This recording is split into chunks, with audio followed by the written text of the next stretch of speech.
compatible, but based on the lessons learned resulting from the work from the several institutions that operate in this area, I think that these concepts are inexorably linked when it comes to cyberspace. There is an attempt to make these concepts compatible, and this leads us to many questions. Many of these questions are open and will be discussed here. This panel is no trivial matter. I say this based on the day-to-day results conducted by the Ministry of Defense, side by side with representatives from all sectors we collaborate with in order to improve cyberspace security. With all representatives from this sector, Brazilians and people from other nations, we're building and improving the trust relationships. This morning discussions, therefore, will be extremely valuable, not only for the people who are here in this audience with us, for people who are anywhere in the world, and for people who will see the files of IGF 15 in the future. Now, Walter de Natris and Paul Black, you're invited to moderate the panel. Mr. Natris and Mr. Black, you have the floor.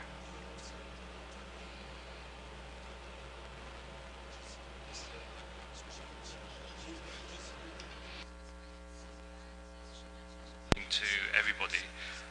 My name is Paul Blaker. I'm from the government of the United Kingdom, and throughout this morning with my colleague Walter de Natris, we will be moderating the conversation up until lunchtime. We're both sure it's going to be a really interesting, informative and valuable discussion on enhancing cybersecurity and building digital trust. Before we get into the conversation, let me say a few words about how we plan to manage the agenda this morning. So we have divided the conversation into 5 sections.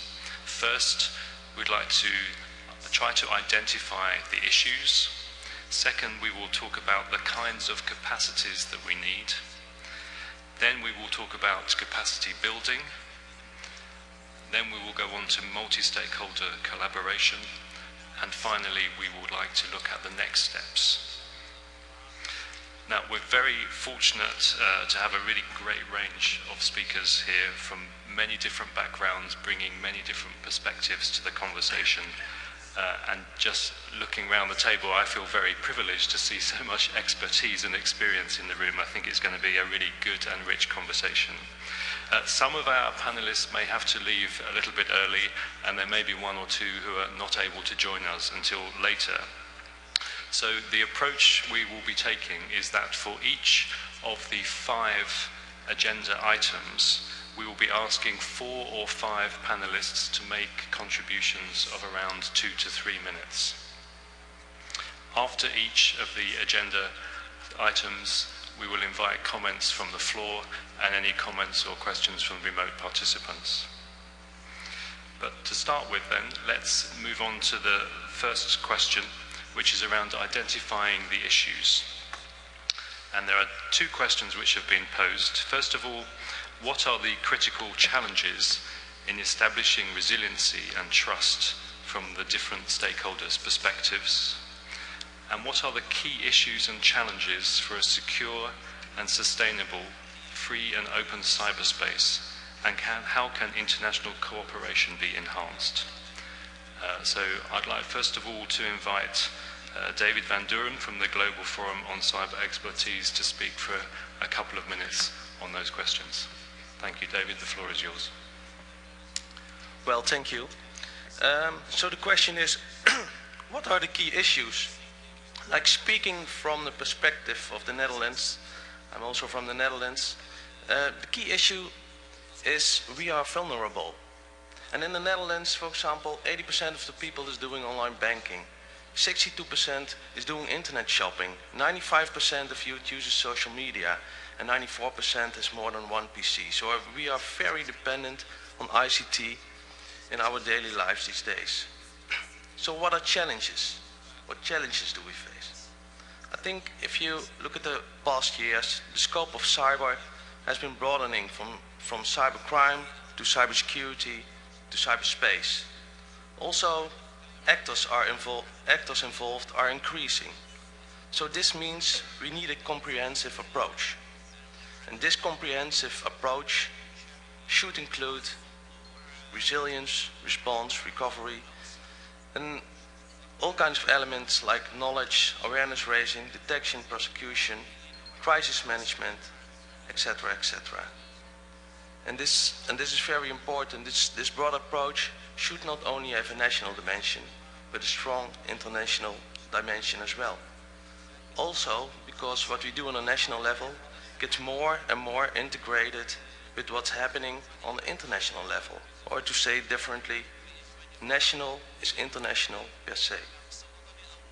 I think the main challenge is to building trust between the relevant multi-stakeholder parties. And yes, it's hard building trust. Like one person once said, trust that takes years to develop and can be destroyed in seconds. So conditions of public-private cooperation, public-private partnerships are having a shared interest, trust, a base of equality, and getting results. Within the Netherlands, the public-private partnerships work pretty good, I think, and what helps is that, for example, critical infrastructure is very important.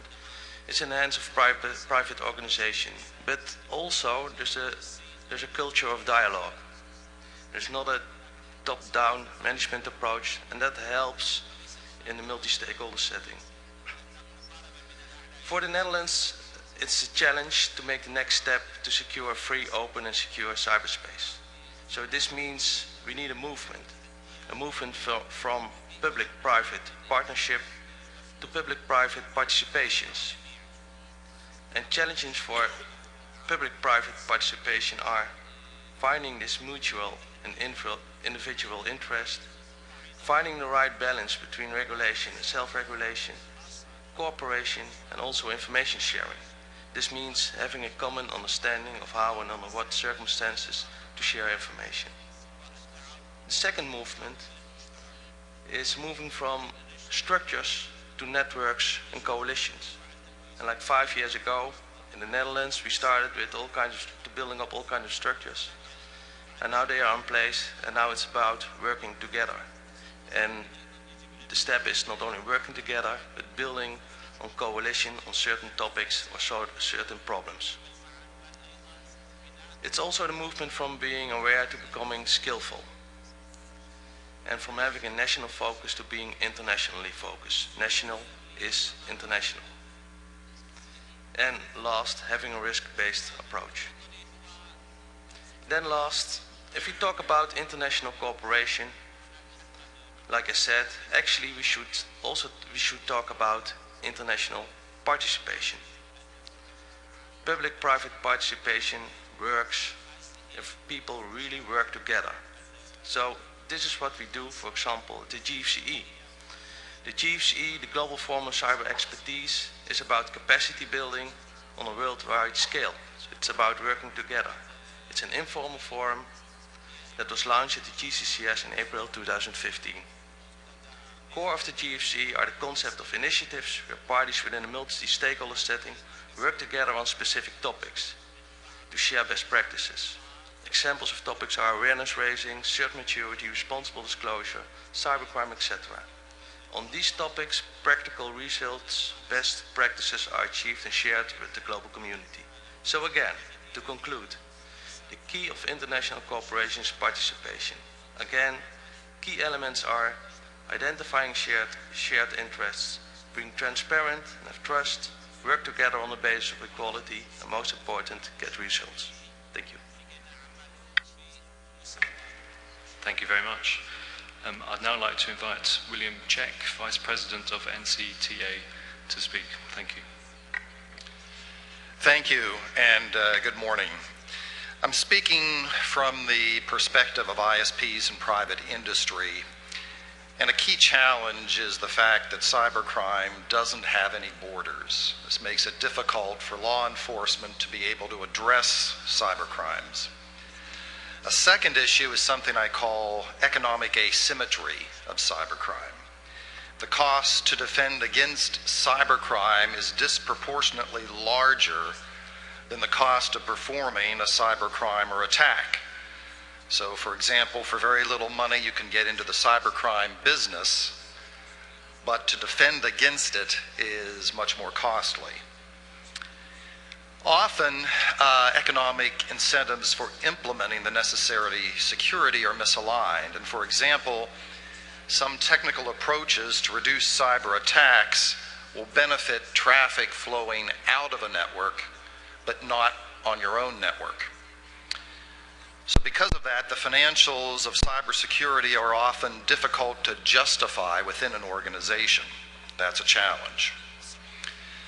Another issue is education. It's critical that people, companies, countries have the tools and understanding needed to address cybersecurity issues. Education is one of the most significant challenges. In the US, with a partnership between private sector and the government, something called a cybersecurity framework was developed. And notably, it's a voluntary framework for private industry based on existing cyber standards, guidelines, and practices for reducing cyber risk to critical infrastructure. It's applicable to telecommunications networks, but also other critical infrastructure systems. And it's not one size fits all, but the ability to tailor it to fit the need. We also recognize that cybersecurity is everyone's problem and there is no silver bullet.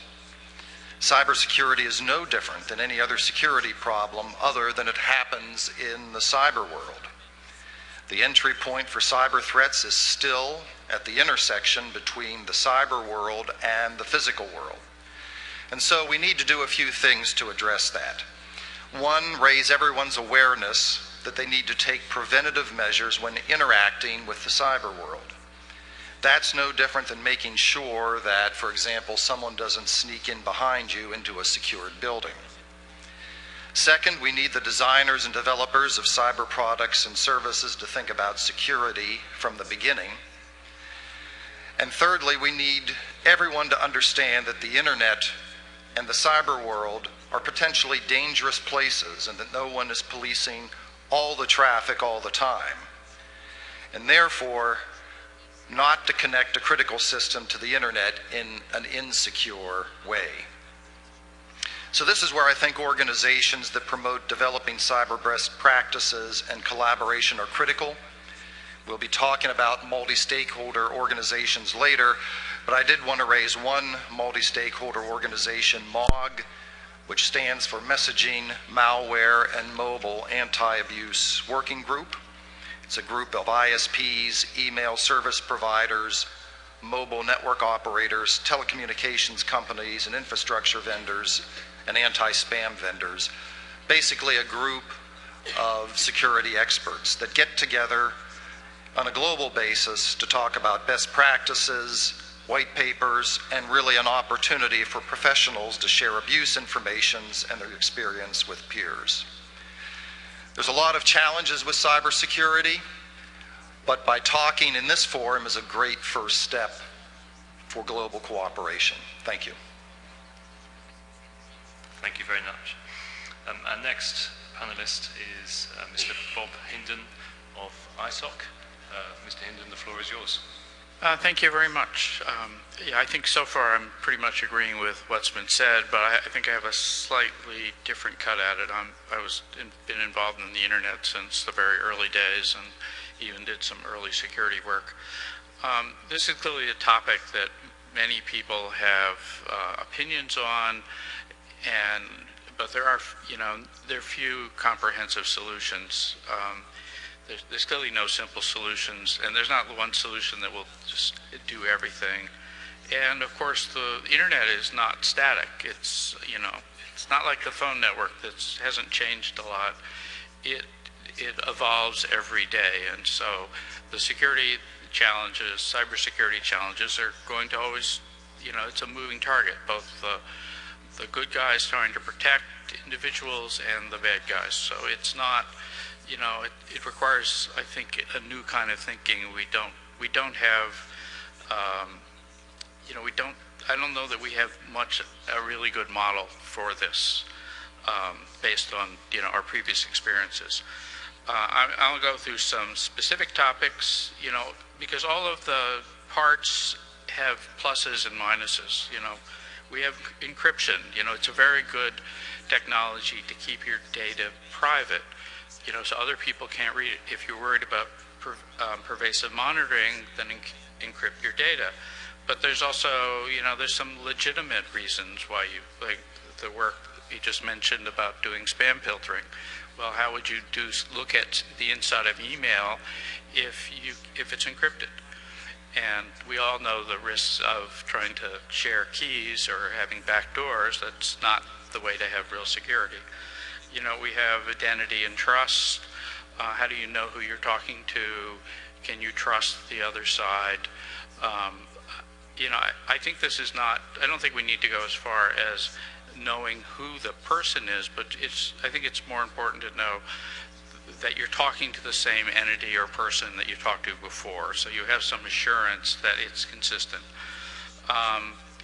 We want to be private, we want to be anonymous, but we've seen recently with some of the Gamergate stuff, you know, how attacks on women largely, you know, if you can do this in an anonymous way, it's very hard to stop it. And I don't know where the trade-off is there, but it's, you know, like many of these, it's a difficult solution. We have a variety of bad actors. We have some state-sponsored. We have individuals. We're seeing large-scale denial of service attacks for political reasons, for commercial reasons, for, I guess, just being disruptive. You know, they don't like the policy of the person or organization they're attacking. You know, we heard about spam. I sort of think about this in two different categories. One is, you know, way it started with you know, getting advertisements for stuff you don't care about. But now it's turned into a way of you know, of spreading malware, doing phishing attacks. And so I actually, you know, getting an ad I didn't request is annoying, but having a phishing attack and clicking on some link that you thought was from your friend and getting your computer infected, that's a much more serious problem. And I think, you know, and there's not a single entity or government or company who's going to solve this problem. I think there are roles for governments, for network operators, for companies, but also for individuals. I think we all need to be more responsible about this. We need to be careful when we use our systems that they're the latest ones, that are the latest patches and having security built in them, not keeping old, unsupported things around that easily get infected. So one thing that I think is, you know, the best sort of structure is for more collaboration between people to really talk about attacks, talk about solutions, talk about what works today, and continuing to evolve that. ISOC has a program called Collaborative Security, which is that sort of thinking, and I think we will need to do a lot more of that before, you know, before this is done. Thank you very much. Now I'd like to move on to our next panelist, Ambassador David Gross. You have the floor. Well, thank you very much, and thank you very much for the honor and privilege of being here. And I'm impressed that we have such a large audience. There's obviously a lot of excellent programs going on here at IGF this morning, but obviously large numbers of people understood this is the place to be because this is the most interesting of all of the sessions this morning. Appreciate that very much. I also am privilege and honor to be following Bob. It's great to be on the same panel with someone who has given so much and participated so widely in the internet, and certainly the organization that he now chairs, ISOC, has been an extraordinarily important part of the internet ecosystem and working on many of the problems we're talking about this morning. There are some things that are easy when it comes to the issues we're talking about this morning. There are some things that are hard. In fact, some things are so hard that I don't think they're going to be solved until we have a new technology that replaces the internet.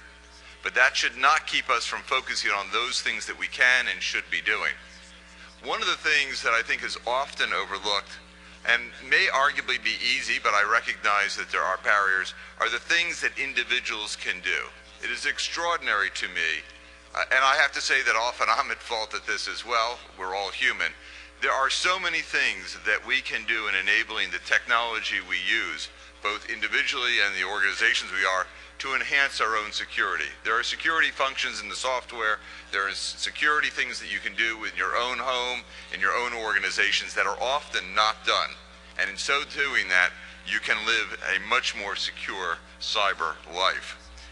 Those are things individuals can do that are empowered, that are not particularly difficult.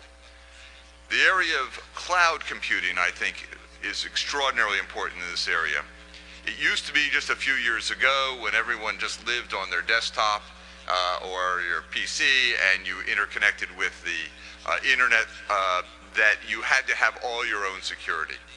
The cloud allows people to have security of the world-class type, regardless of where you live, regardless of your economic circumstances.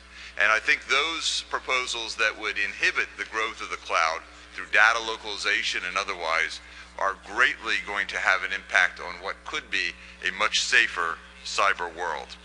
Similarly, those who seek to have uniform technology, I think, often undercut cybersecurity. The diversity of operating systems, the diversity of technologies often are a way in which we live a safer cyber life.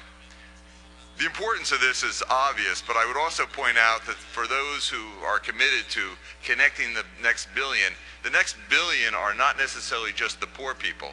Rather, in all the world, including the developed world, there are millions and millions of people who choose not to get online. And part of the reason they choose not to get online is their fear because of cybersecurity. And so taking these steps, making the availability, new technologies and new ways, will enhance the ability of people to get online, even those who can afford it, even those who technically have access, but who are too afraid because of what they read in the paper every day. Thank you very much. Thank you. Well, before we open up questions to the floor, I'd like to invite one final speaker on this agenda item. That's Mr. Rahul Gosain, Director of Deity from the Government of India. The floor is yours, sir. Good morning. Good morning, Excellencies, and all my dear friends here. Taking off from what Bob said, he made a very important point that cybersecurity is a key area where multi-stakeholder cooperation is required. It is not like one agency or one set of people can solve the problem. So given that practically all of the important online services that most of us access and the services which most of us use are provided by private entities, no one stakeholder holds all the answers to all the problems. So that is a very important point, I think. And given that governments are ultimately held responsible by the public and are indeed accountable to the public for all security-related issues, so one cannot but help underscore the central role of governments in this area. And that is the constituency from which I come from. I come from the Government of India, and that is why I speak from that perspective. Now, given the disaggregated nature of the internet, trust is central to the operation and the continued growth of the internet. Users must have faith that the data stored in the cloud will remain secure, and that commerce that is transacted online is based on enforceable contracts. So that's a very vital point. Trust is the currency of today. Digital trust is the currency of the digital world. And An evidence-based critical assessment of systems, institutions, and threats is essential to devising effective cybersecurity strategies, and nation states could think of conducting stress tests that assess the performance of systems and processes under various scenarios. So this would be an effective way of assessing strengths and weaknesses and help determine where efforts would need to be made to move forward. And this is not saying that this is not already being done, but this could be possibly planned to be done more effectively. And this is particularly crucial in assessing the resiliency of critical internet infrastructure and the continued growth of internet, if I may say so. So such stress should be conducted at many levels, beginning from the local to the national and even international levels. The interdependencies of computer networks means that the effects of cybersecurity related event can easily percolate both upstream and downstream, meaning that broad-based tests are essential. So effective tools to share learnings from such tests has already been brought up in the discussions today, and cooperative action to implement corrective actions would go a long way towards building trust in the digital economy. Apart from that, I would also like to emphasize that cybersecurity is a very important focus area for India, given our flagship Digital India program, which depends so heavily on cybersecurity.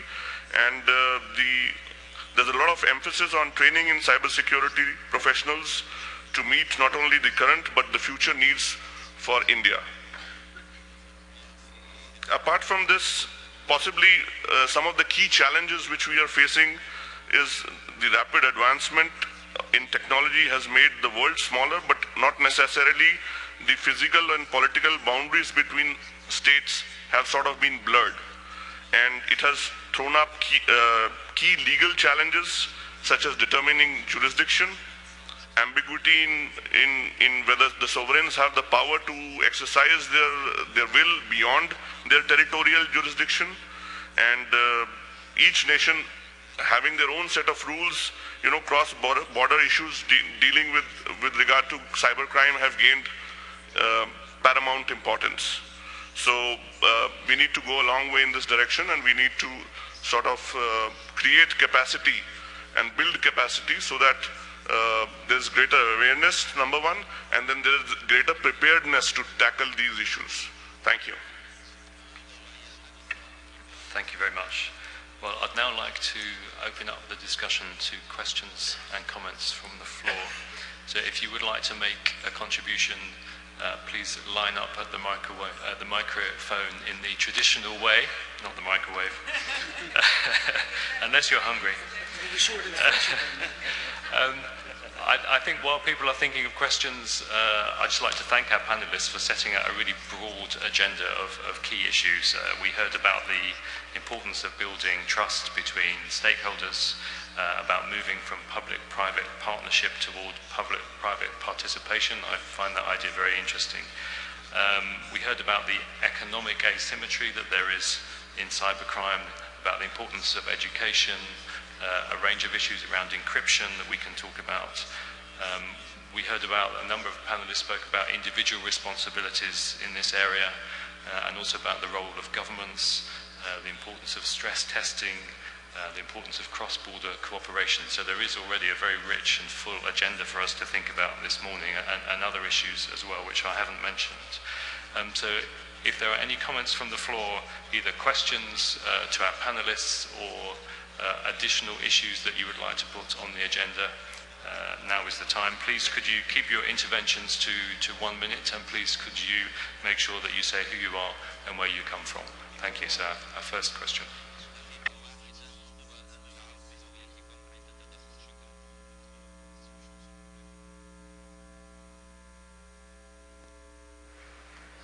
Maybe some technical help with the microphone, please.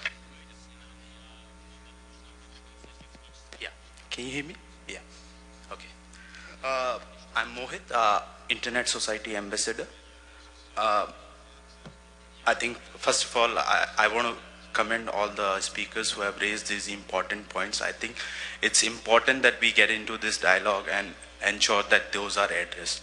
But I think if I have interpreted it correctly, there is one key issue which has been missing, is the data transfer between the consumer and the organization who are building a lot of platforms and apps. So there's too much of data transfer which is happening. So while there might be a good reason for economy, for example, to position the ads better, position the product better, but at the end, what happens is, I mean, these data which is not required can also be used for wrong reasons. So it's also important that we have a control on the data transfer between the consumer and the app provider, particularly when the mobile is on rampant. And I'm not in for regulations because enforcement become a challenge in itself, but it's important that the multi-stakeholders comes together and ensure to come with a standard which has security by design in it. And that has to be enforced on the new generations of app developers and stuff. Thank you. Thank you. Any further questions from the floor? Yes, sir. Can I speak in Portuguese? Ok. Meu nome é Lucas Augusto. My name is Lucas Augusto. I study engineering at the Federal University of Alagoas. I'm part of IGF's youth program. And keeping on with what's been said, I think the panel has brought some very important issues, but now we are dealing with software vulnerability. And in the databases, where we see the level of vulnerability of some systems have shown a very high vulnerability system. So hackers can just access the system administrator, thereby they can have access to microphone, to the camera, to all the data and everything that you have inside a computer, a notebook, for example. So in this environment, you have to think that when you develop a system, you're developing something like a car. When you design a car, you need to resort to technical standards, safety standards, so that people can drive safely and survive. We know that information and the virtual environment that we live in the internet, leads to real damages. How far can the companies go, or how far do they have a responsibility regarding information responsibility? I'm sorry. I will ask if there is any remote participation contributions, but so you have the floor. Hi, this is Mubashir Sirgana from Pakistan, and I'm a PNIC fellow. My question, but I think it's a comment.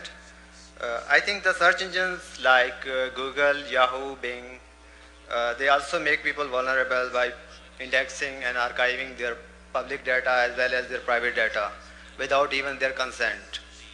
For example, if someone's data gets hacked, gets leaked, it's posted on a website, someone else can easily search it out through any search engine.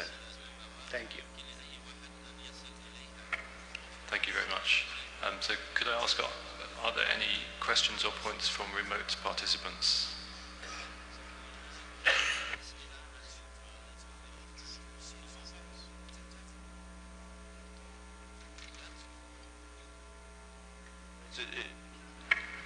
Okay, I take that as a no for now, but there'll be later stages during the conversation where remote participants are very welcome to make contributions. So there are three questions there, thank you. One around data transfer, one around the vulnerability of systems, and another about consent and the use of data. So before we move on to our next topic, I just wonder if any of our panelists would like to respond to any of those questions. Yeah, Bob. Yeah, to two of the questions, comments. So regarding data location, so my view on this, it's not very important where the data is, but it's really what happens to it, who has access to it, the controls to it, because I mean the internet is supposed to allow things to be in different locations. I mean there's some delay reasons why it's good to keep it close to you, but it's not, just keeping it close to you will not make it more secure. the security problems are location independent. The bad guys certainly know how to access stuff in any location.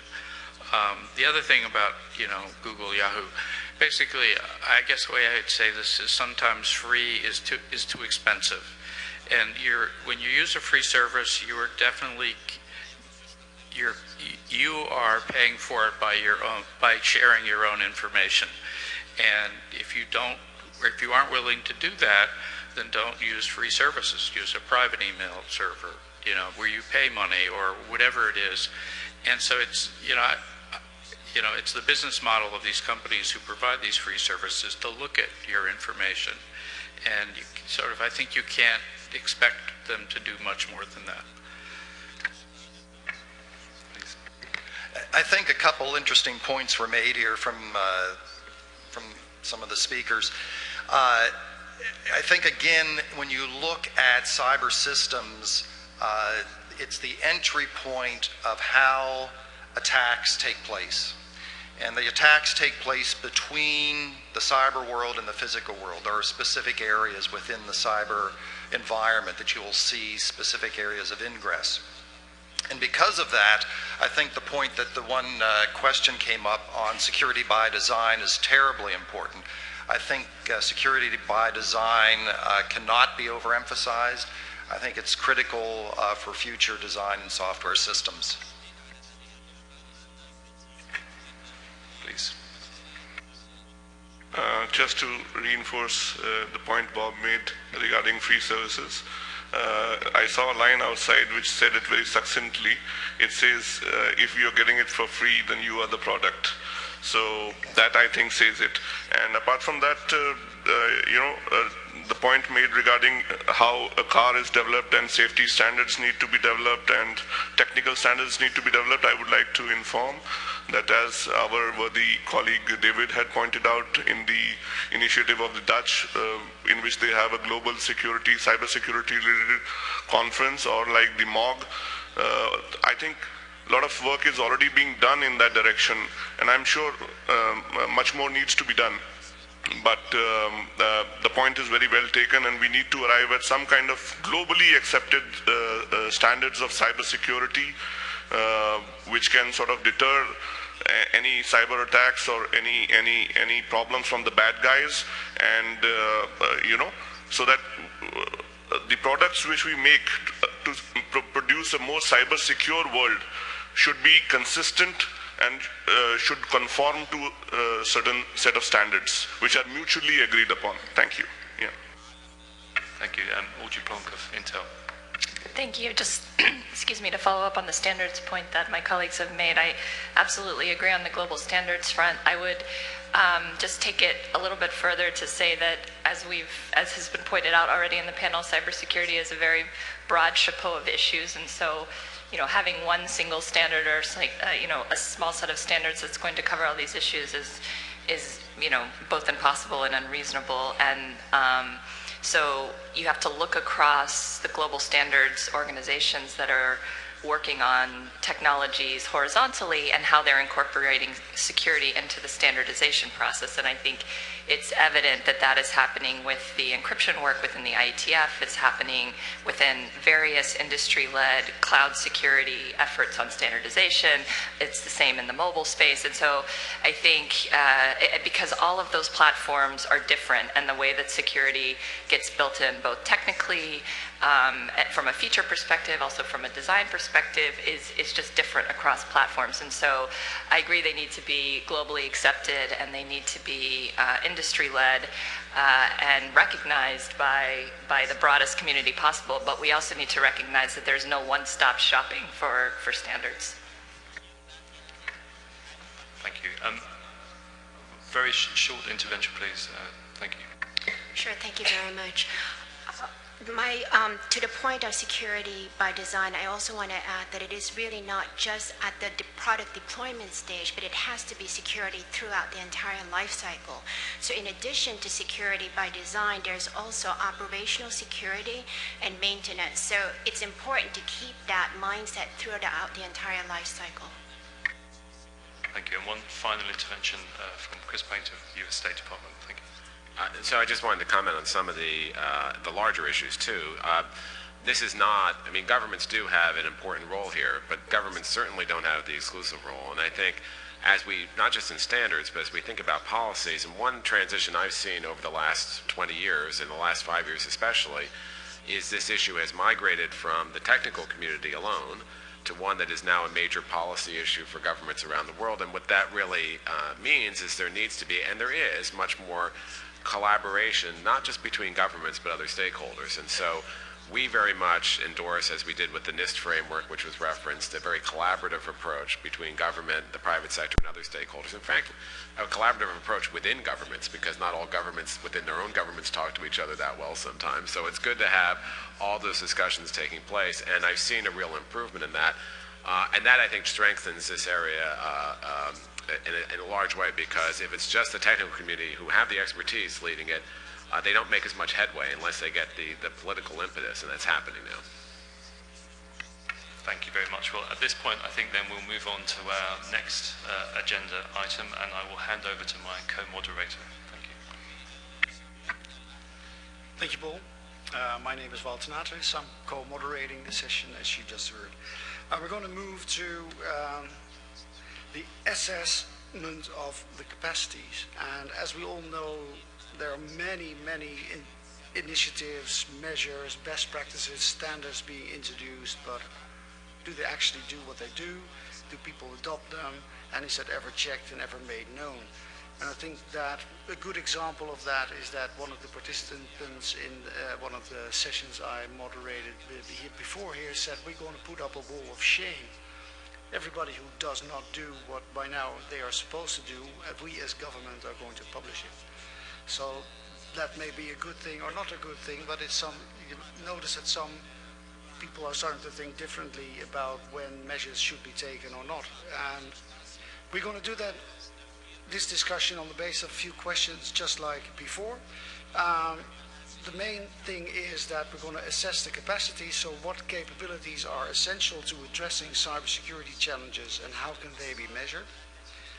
That's the main theme, and we're going to do that around 3 questions. The first one is, how do we strike the right balance between cybersecurity and human rights, including free speech? How can we create a secure cyberspace for netizens, small and large business, startups and governments without thwarting innovation? And how do we engage diversity and regional, national, linguistic and forensic challenges? The first speaker is the Minister of Information of the Government of Bangladesh, Mr. Insanul Haq Inu. The floor is yours, sir. Thank you. Thank you. The host, Mr. Sergio Carvalho, and the 2 moderators, ladies and gentlemen. I have to catch a plane, so I beg your pardon that I go after my deliberations.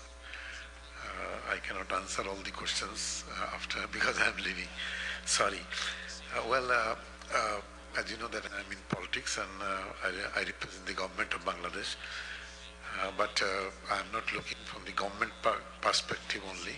I am looking at this whole issue from general point of view. To us already internet is like air. We breathe in and breathe out. Without that you are not going to survive. So the problem is you need to have clean air every time. So internet is a technology, and that technology is already part of our day-to-day life. And when you build a technology, trust is very important. So the agenda is well set. And here, what are the problems we are facing at this moment, at this juncture of this history? There is a tendency, number one, tendency to use the cyberspace militarily. 2, encroachment beyond borders by states and individuals, also by persons. And within the national borders, there are cyber attacks on individuals, associations, state institutions, hijacking syndrome, attacks, and piracy problem. So these are the other problems. Many can add more problems also. So problems are there. So every problem has a solution if there is a political will to do that. And here, if you look at the problems, then we need to have a dual approach. We approach from the international level and at the national level. So important thing is there is somebody said that the transfer of data to the consumers, that is very important. How you assure protection of the data. Transition from IPv4 to IPv6, this transition period, intermediate period, you will have to ensure the security of the data transferred from one stage to another stage. So reliability of the hardwares and softwares is very important. Having said that, let me come up with certain proposals. One is that we have a technological problem, how technologically we can assure that the hardware, software and the instruments are safe to handle. That is a technological problem. Another is a political and legal problem. How to develop a legal social network or a framework which will assure the safety of the internet. Here, so number one, I say that politically, we need at the global level a cyber security treaty to ensure safe cyberspace. Number two, we'll have to agree on the setting up technological standards that ensures reliability. Third, data protection technology solutions. It has two aspects. One is technological solutions, another legal solutions. Fourth, I want to bring on board the mass media. So mass media can come here as a watchdog, so that the curbing the cyber attacks or terrorists do not cross the fine line of human rights. So when we are looking for technological solutions and legal solutions, we'll have to be in mind that note of caution is that we'll have to agree on the basics of human rights and freedom of speech and etc., etc. So agreeing on that, we can move forward. But if we agree on these legal and political solutions or technological solutions, what we need is, we need to develop a cyber literacy. Without cyber literacy, you cannot just execute the whole things. Cyber lawyers and cyber courts have to be set up, and training on cyber problems should be there. So let me conclude by saying that, well, so I stand for safe internet. Let the slogan be like safe internet. Will be assured by legal social solutions, technological solutions, ensuring human rights, and let us fight out the cyber criminals and terrorists collectively. It's not an individual fight. It's a collective and global fight, a national fight. So I say stand by safe internet, stand jointly against cyber criminals and terrorists. Let us unite to develop a global approach to ensure trust, secure cyberspace. Thank you very much. Thank you very much, Minister. Next, we move to Marco Hogewoning, who is External Relations Officer at RIPE NCC in the Netherlands. Thank you, Wout, Mr. Chairman. One of the key challenges we see with enhancing cybersecurity is keeping up with technology. The internet and the services that use it are continuously changing, and from a security perspective, the biggest risk is to fall behind.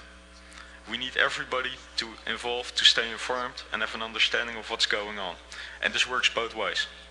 We need policy frameworks that take into account the technical capabilities of the network, but we also need innovations and technical designs to take public policy objectives into account.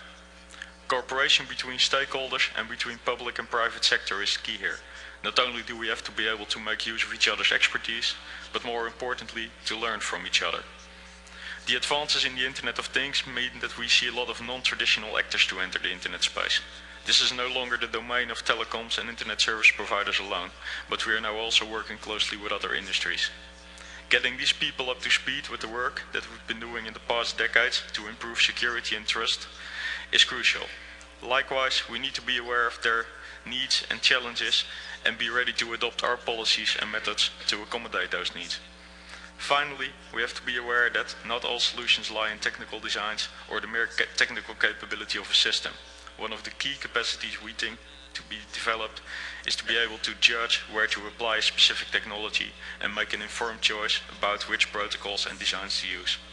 All stakeholders need to do risk assessments, and an understanding of the underlying mechanisms and fundamental design choices, I think, are key to improve security and hence the overall trust in the internet and the services that use it. Thank you. Thank you, Mark, and congratulations, you're the first one that is within the time, so very well done. The next I would like to call on Mr. Jerry Malcolm from the Electronic Frontier Foundation.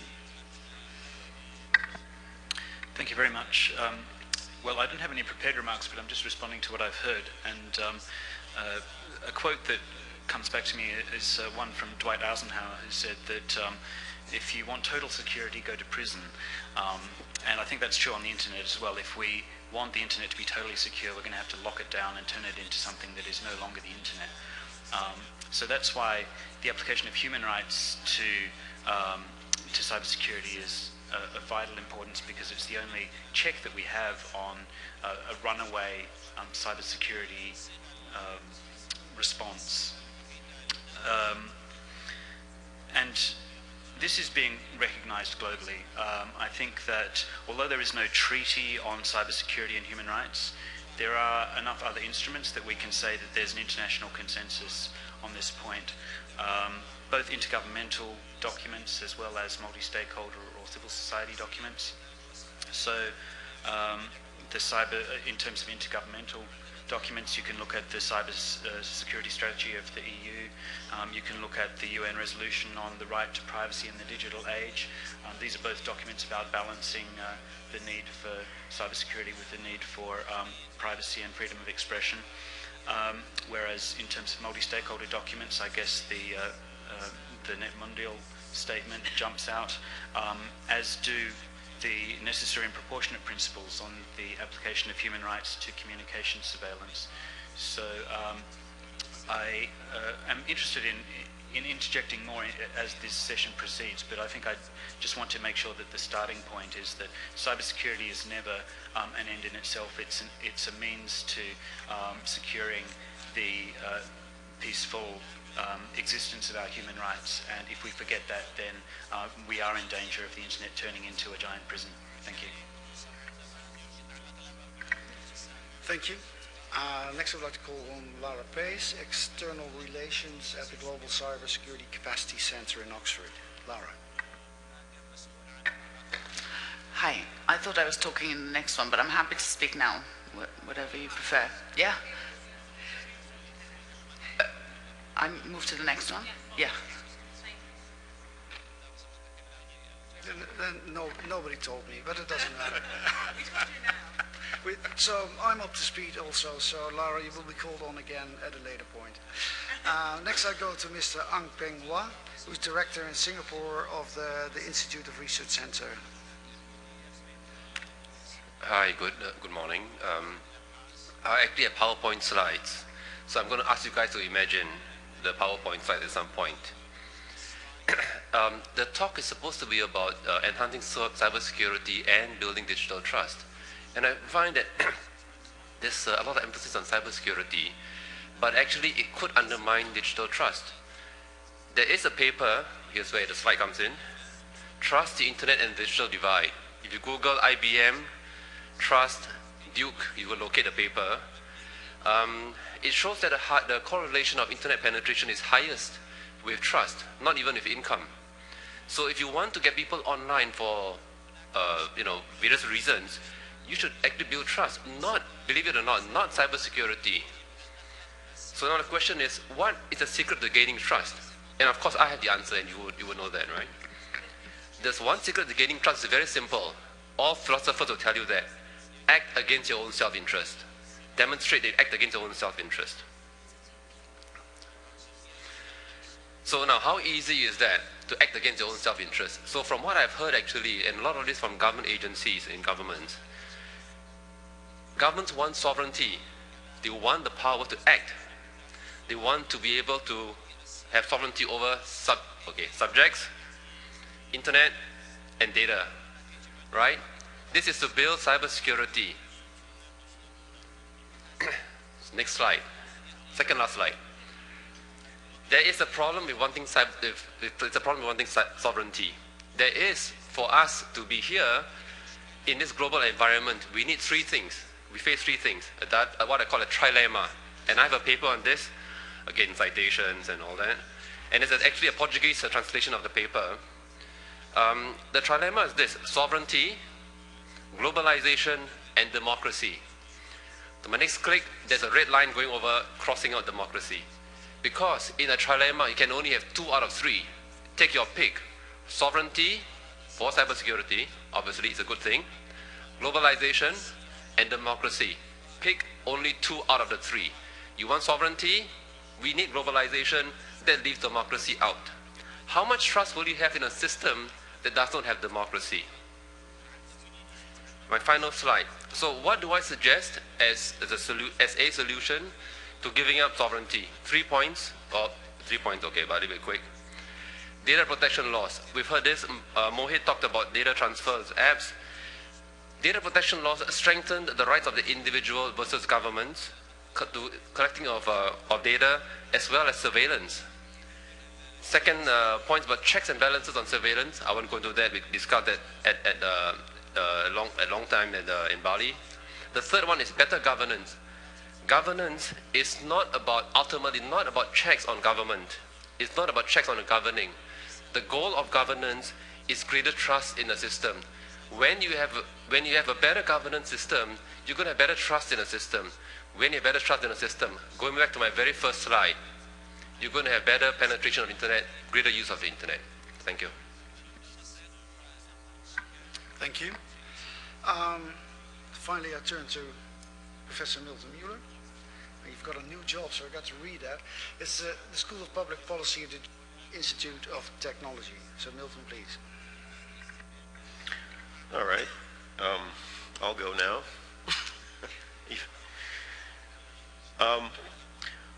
I think that we're kind of avoiding some of the really important issues, and I know it's probably making some people uncomfortable to talk about them, but that's my job here, so I will do that. Number one, encryption. Okay, we all know that that's one of the key ways of making your online communications more secure. However, we also know that law enforcement and intelligence agencies are interested in limiting the use of encryption so that they will have access to the data.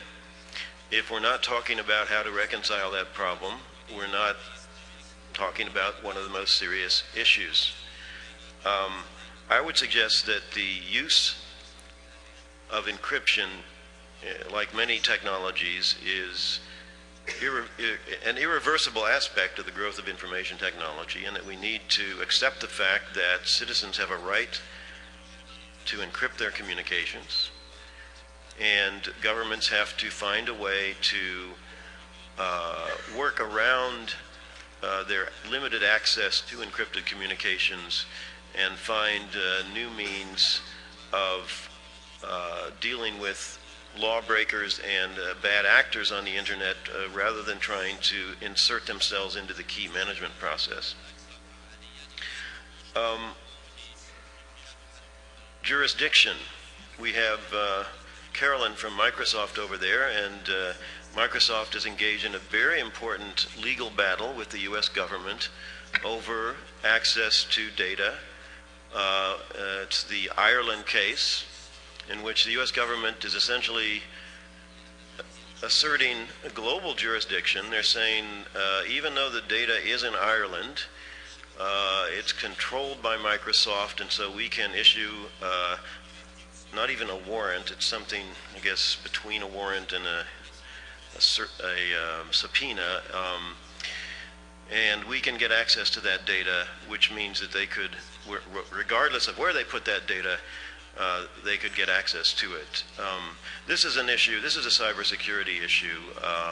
It contributes to the data localization efforts, because if the US government is successful, that means that globalized services will be possibly more difficult. People will be more willing or less willing to use a global provider, and we may be sacrificing the massive economies of scale that can come with cloud services.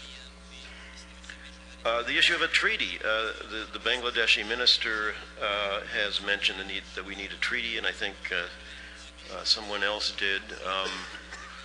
Again, that's kind of a controversial issue. Can we actually achieve what we want to achieve with cybersecurity through intergovernmental treaties, or should we rely more on networked cooperation among the providers? If you do the latter, which generally I tend to favor, and as being much more effective, but then again you have issues about procedures and due process which can sometimes get sacrificed in these more private sector oriented mechanisms.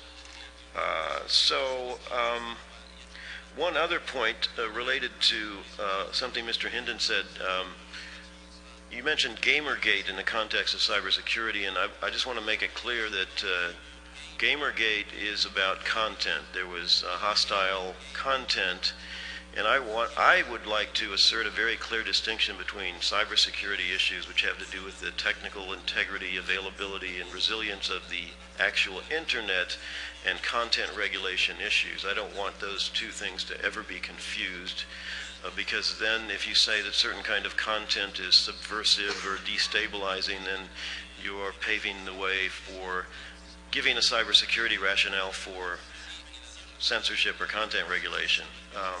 Now there may be legitimate reasons for certain countries to want to regulate content, but let's not call it a cybersecurity issue. Thank you. Thank you, Milton. We heard more dissenting points of view in this session than in the first one, I think, which makes it a lot more interesting to listen to different points of view. I'm opening up to the room for any questions, and we have remote participation. So as nobody is standing yet, I'll call upon a remote participant to ask a question first. I think Chris. 很多的有兴趣的一个内容，比我们的第一节还。现在我开放给。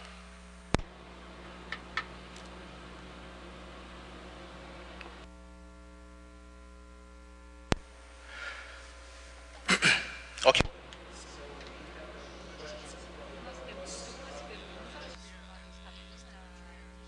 First question is, who is responsible for deciding the value of trust online and demographic threats? For regions with less to zero threat, why should global providers not consider openness and access to developing countries? Can the standard be set at the same speed with advanced organizations or governments? So that was the first question.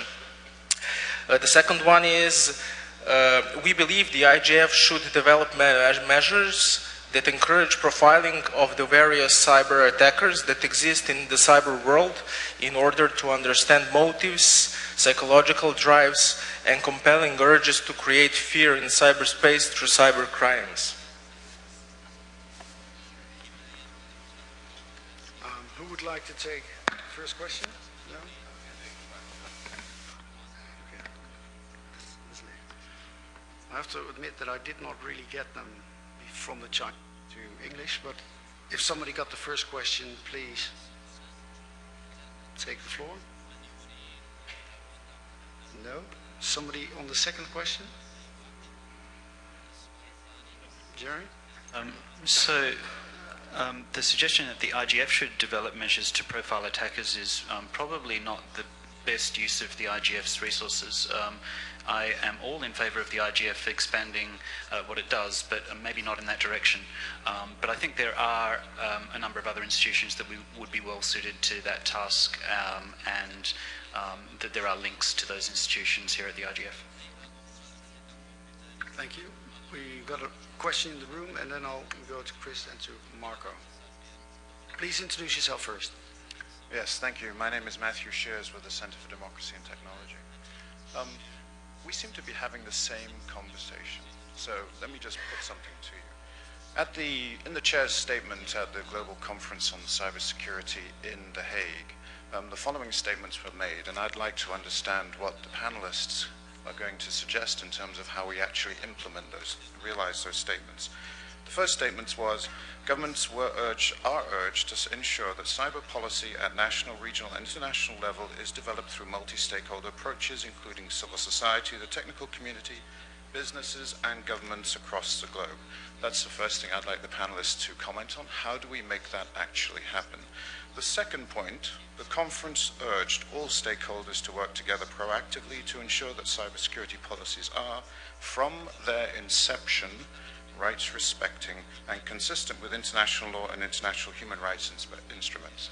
From their inception means that human rights are not appended on to a document in a paragraph or something like that. So I'd very much appreciate the panelists' thoughts on that as well. And finally, if you're interested in the issue of cybersecurity and human rights, we have a panel at 11 tomorrow morning. Thank you.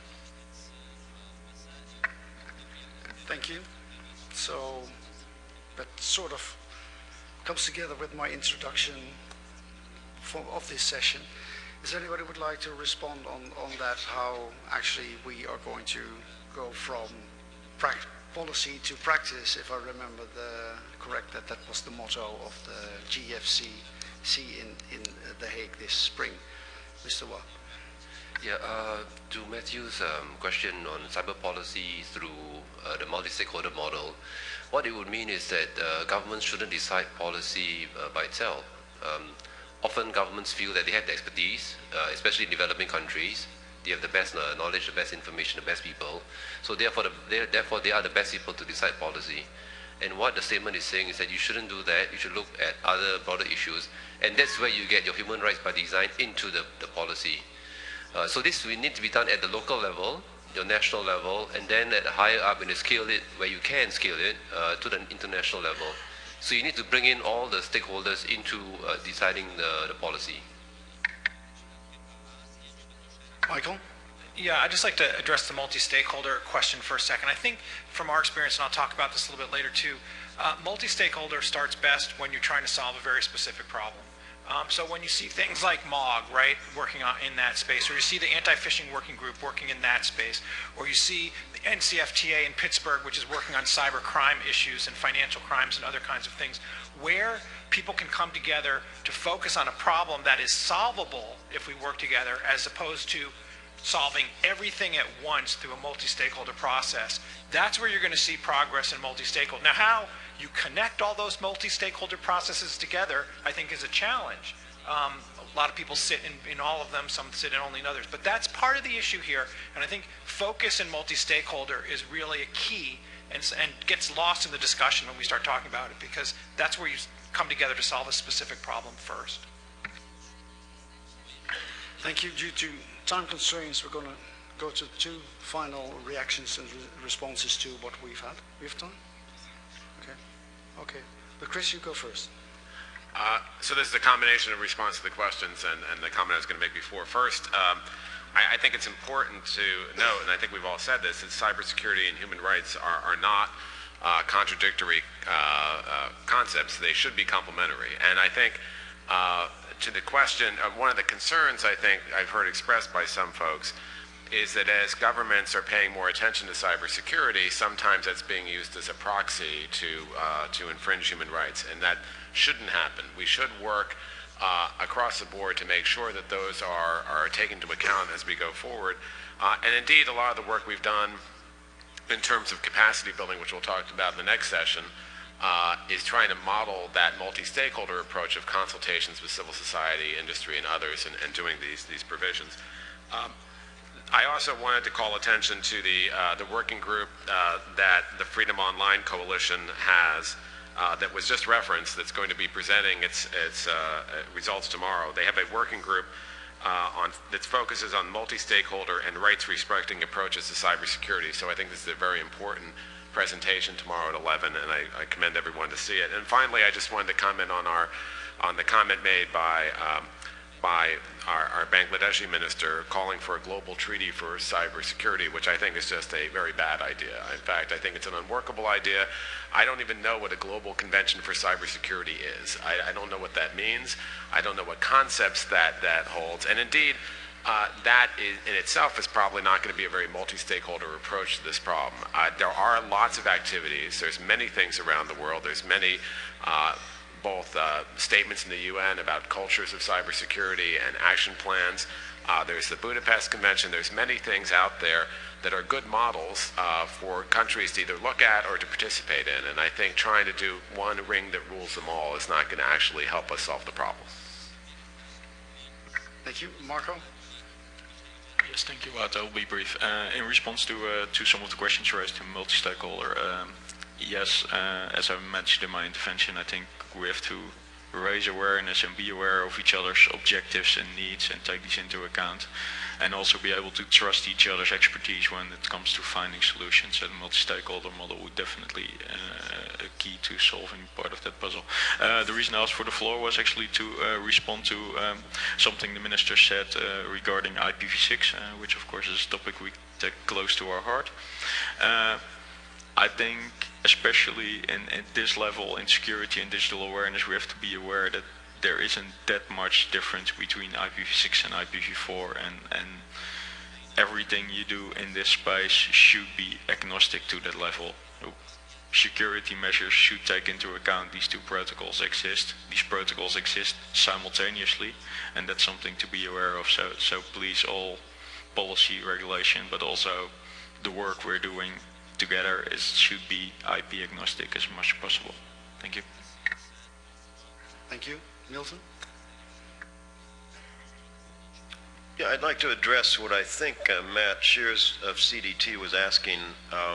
You know, the conversations about cybersecurity do get a little bit repetitive, and the question is, what can we make happen? I think the thing we have to understand is that cybersecurity takes place at various levels, and a very large part of the responsibility is with the private actor whose systems need to be secured, and that distributed responsibility is a key feature.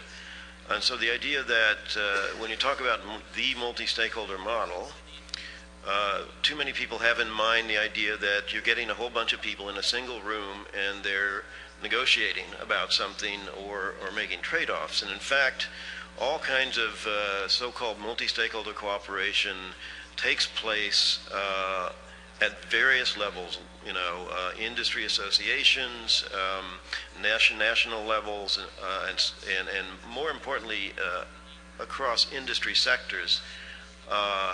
And that's, you know, I think Audrey was making this point earlier, the standards environment is incredibly diverse. There is no single spot where you can go to. So we have to understand networked governance, distributed governance, as our basic mechanism for dealing with cybersecurity.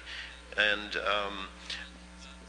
what can the IGF do to advance that agenda? How can we bring people together in ways that constructively get them working on problems that they're not able to work on in any other environment?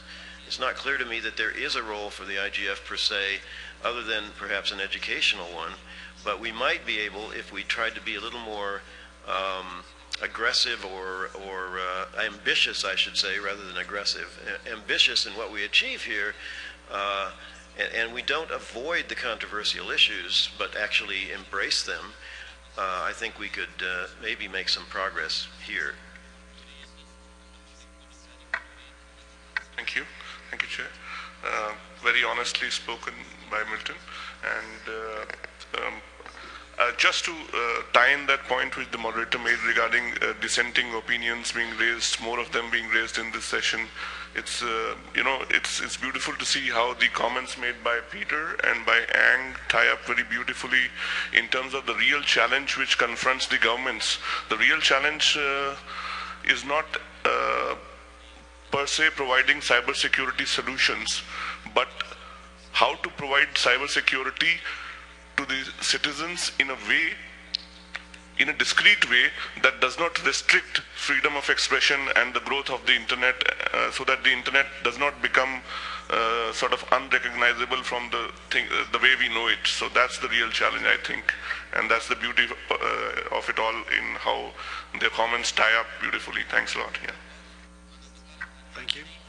Well, what I've heard yesterday in a discussion also is about finding the right incentives for private industry to act on all the things that we discussed about it. Are there some views on that from the room or in the panel?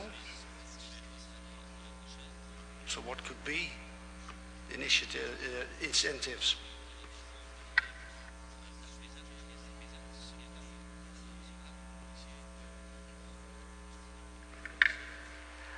So I think, I'm not sure I remember exactly where the incentives question came up, but I think there's various incentives for various actors in the ecosystem. I think the private sector is mostly incentivized by what their customers want, what the user wants, to deliver a product that is trustworthy and stable for the user.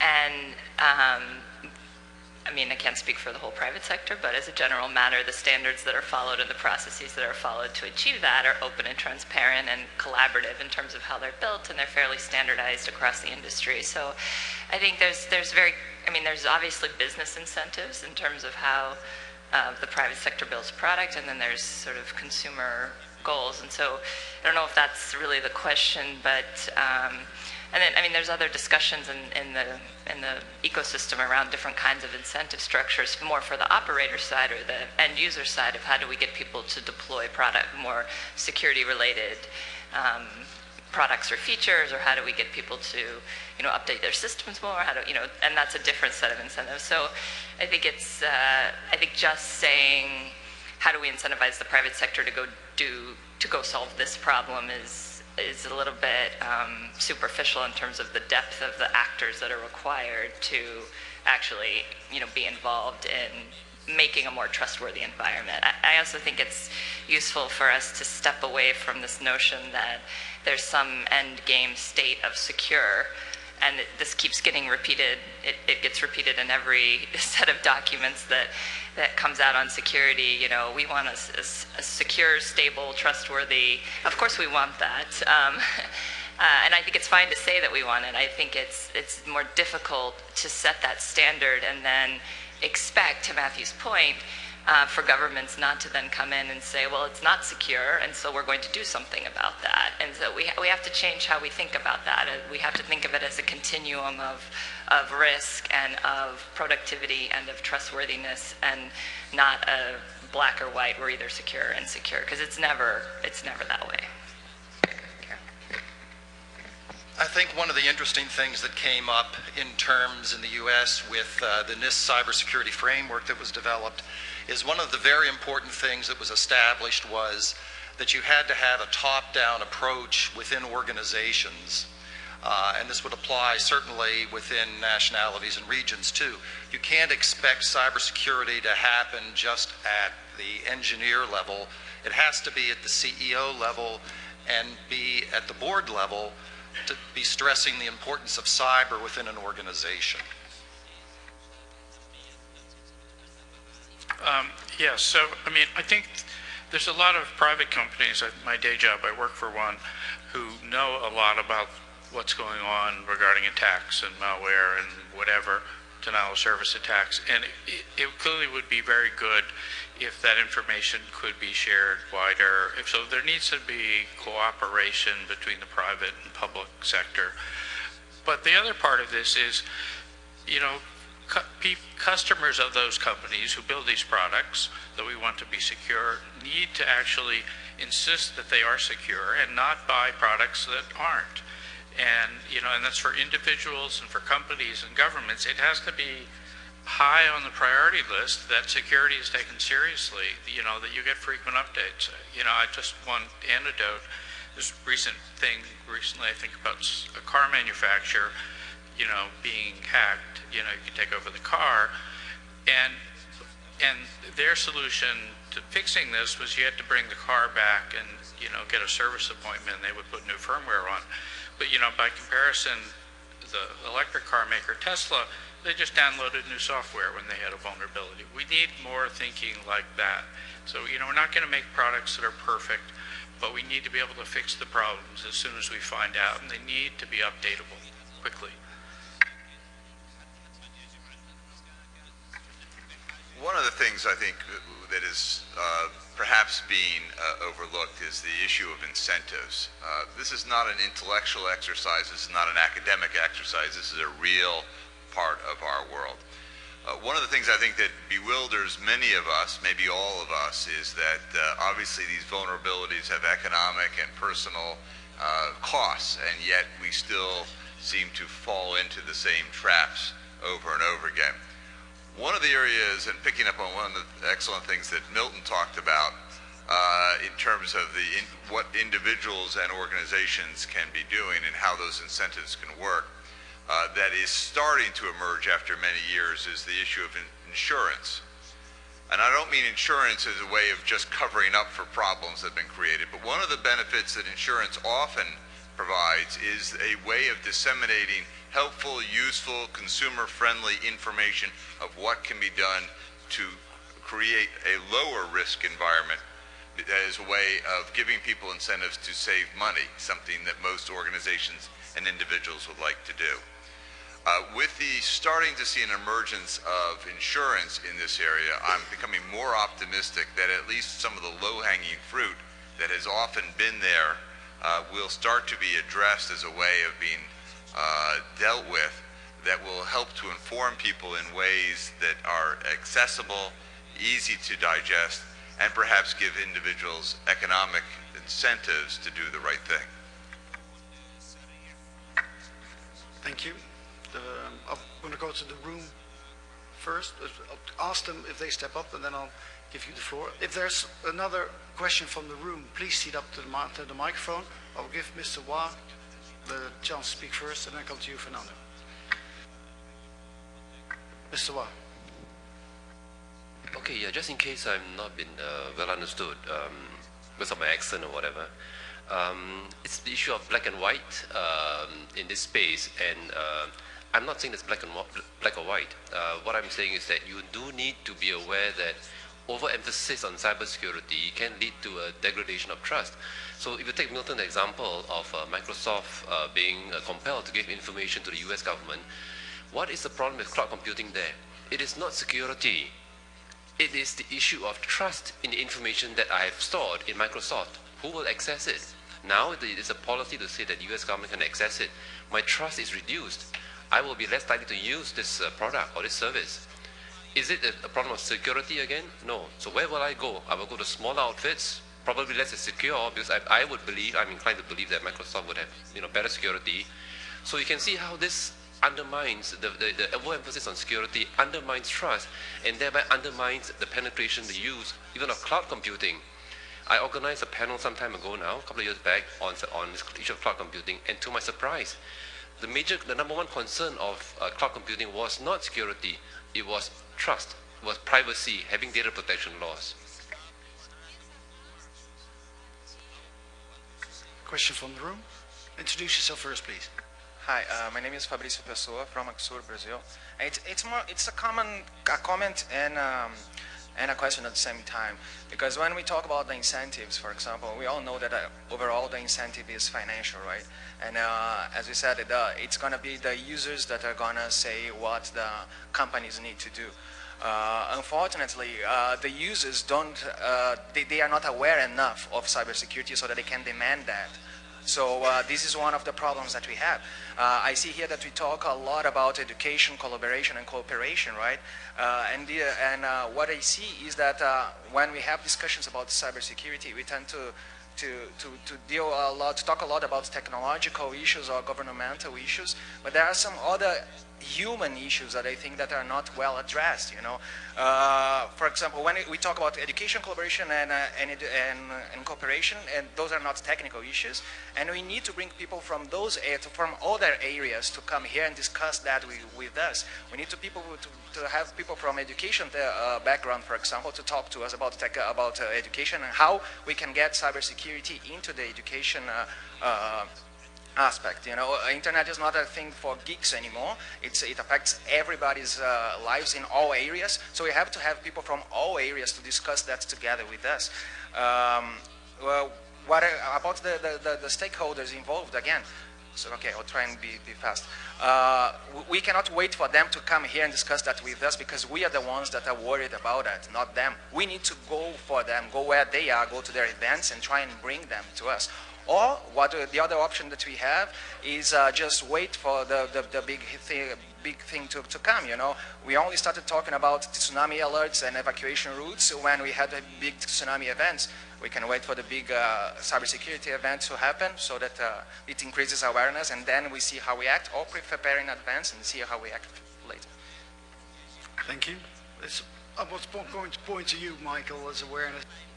Yeah, I would answer that question in a couple of different ways. First of all, overarching on this, we have to create a culture of cybersecurity everywhere we are, right? We live in a car culture. We have a culture of traffic safety everywhere, right? And those issues in traffic safety are taught by everybody to everyone. That's what we have to achieve in cybersecurity at the end of the day as well.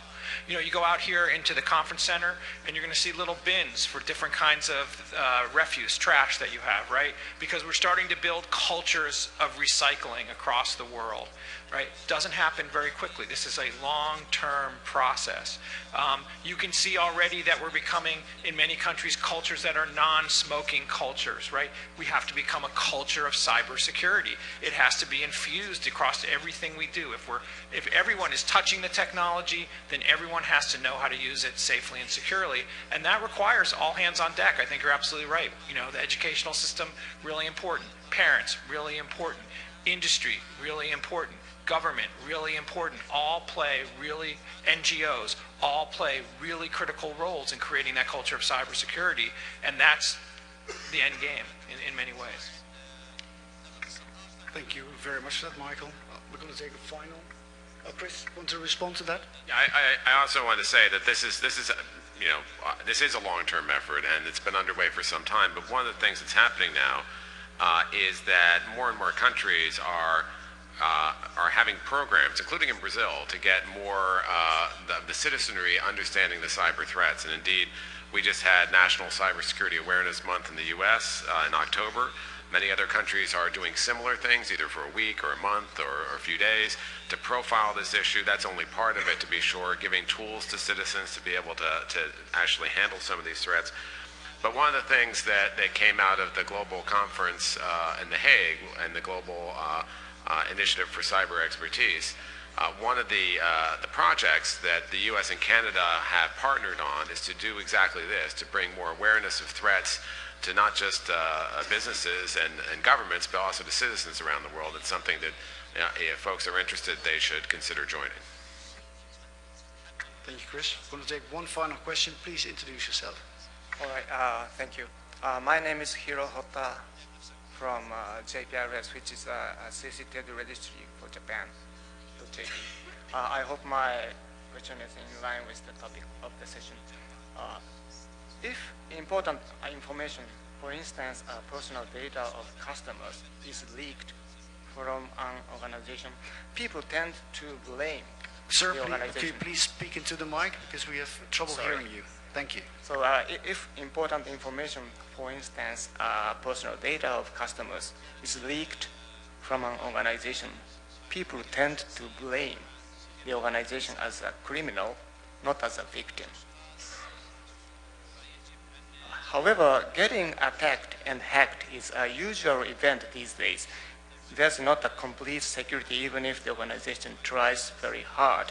So we, the cyber residents, should perceive that being attacked and being hacked is not a shame, not even a crime. On the basis of such perception, the victims should share how they are attacked to raise their security collectively. Of course, with a devised caution. I wonder how can this kind of perception change be achieved, including cyber literacy and regulation? That's my question.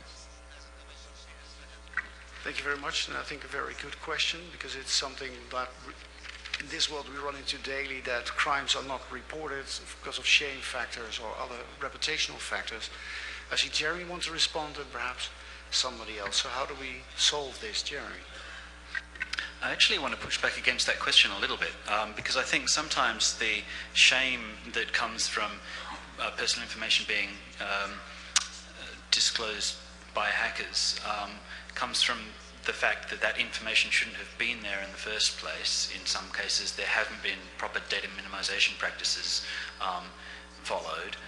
For example, in the case of the Ashley Madison hack, there was information that users of that, well, we don't have much sympathy for those users, but the users had paid Ashley Madison to permanently delete their data, and when the hack was published, the data was still there. So I think there is enough shame to go around between the hackers and the companies who have not followed proper data minimization practices. And of course, there's also the fact that in some cases lax cybersecurity practices have been practiced by those companies. So I'm not saying we should blame them for not being impenetrable, but I think we can still expect companies to follow basic precautions. So I'm not entirely disagreeing with you, but just presenting a contrary perspective there. Thank you, Jeremy. We had a very lively conversation on this topic, so a successful topic, I think. But we have to close it at some point and move on to the third one, so I'm going to hand back to Paul. And thank you for all your comments. Thank you very much. Well, I think actually some of those recent points lead us very well into the next topic, because what we'd like to move on now to is a focus on capacity building. And what are the best practices that we need to address some of the challenges that we've been discussing so far this morning, both today's challenges and challenges in the future, and what kind of platforms do we need to facilitate this? There are two questions which have been posed for this topic. First of all, how do we promote the use of the internet for international peace and security, and what recommendations are there for high-level principles for cyber cooperation? And secondly, how do we discover new approaches for institutionalizing and disseminating best practices for capacity building? So to start to look at some of those questions, I'd first like to ask our panelist, Mr. Waffa, who is head of the Cybersecurity Department at the Ministry of Communications and IT in Afghanistan, to contribute. So, Mr. Waffa, you have the floor. Thank you. Thank you very much. Capacity building is one of the most important component while establishing your critical information infrastructure. In order to establish capacity building program for a nation, it is very important that to manage this through cybersecurity, through national cybersecurity strategy. Having national cybersecurity strategy will make this job easier. Security trainings are costly. We need strong support from the senior management. We need buy-in. The first step towards the resiliency of the cybersecurity is the government should take the lead, establish a multi-stakeholder environment, bring the stakeholders together from private sector, academia, and operators to address the challenges they face. Critical infrastructure partners must collectively identify priorities, with clear goals to mitigate the risk towards their assets. All these threats are shared responsibility. A regular awareness program and training programs are essentials in both government and private sector. In this regard, we need to establish a centralized computer security incident management capabilities, which is called National CERT.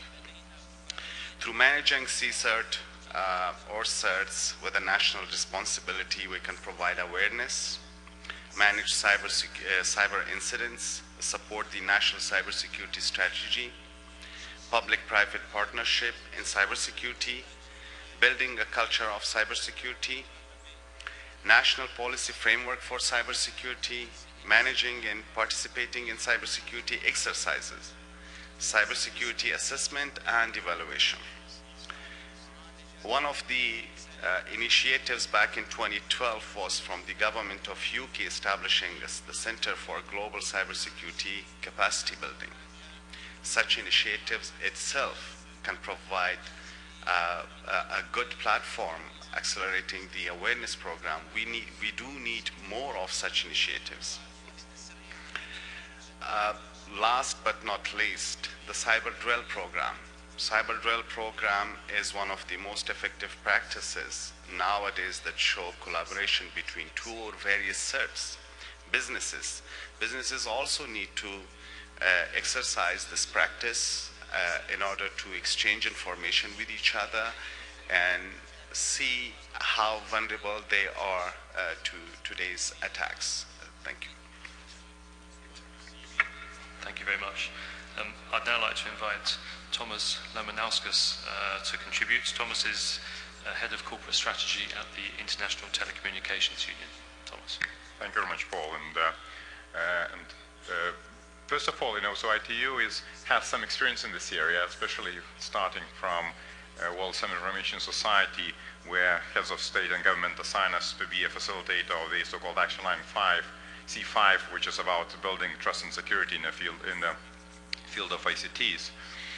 And in our, so it's been now, in this year, we're kind of reviewing the 10-year progress. So it's quite a bit to review, what has been achieved, and I think that's also a very timely panel here.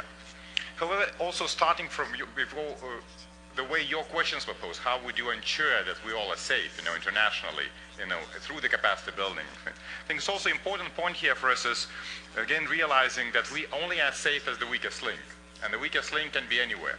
So it can be in the cyber threat can come from any country can suffer from it.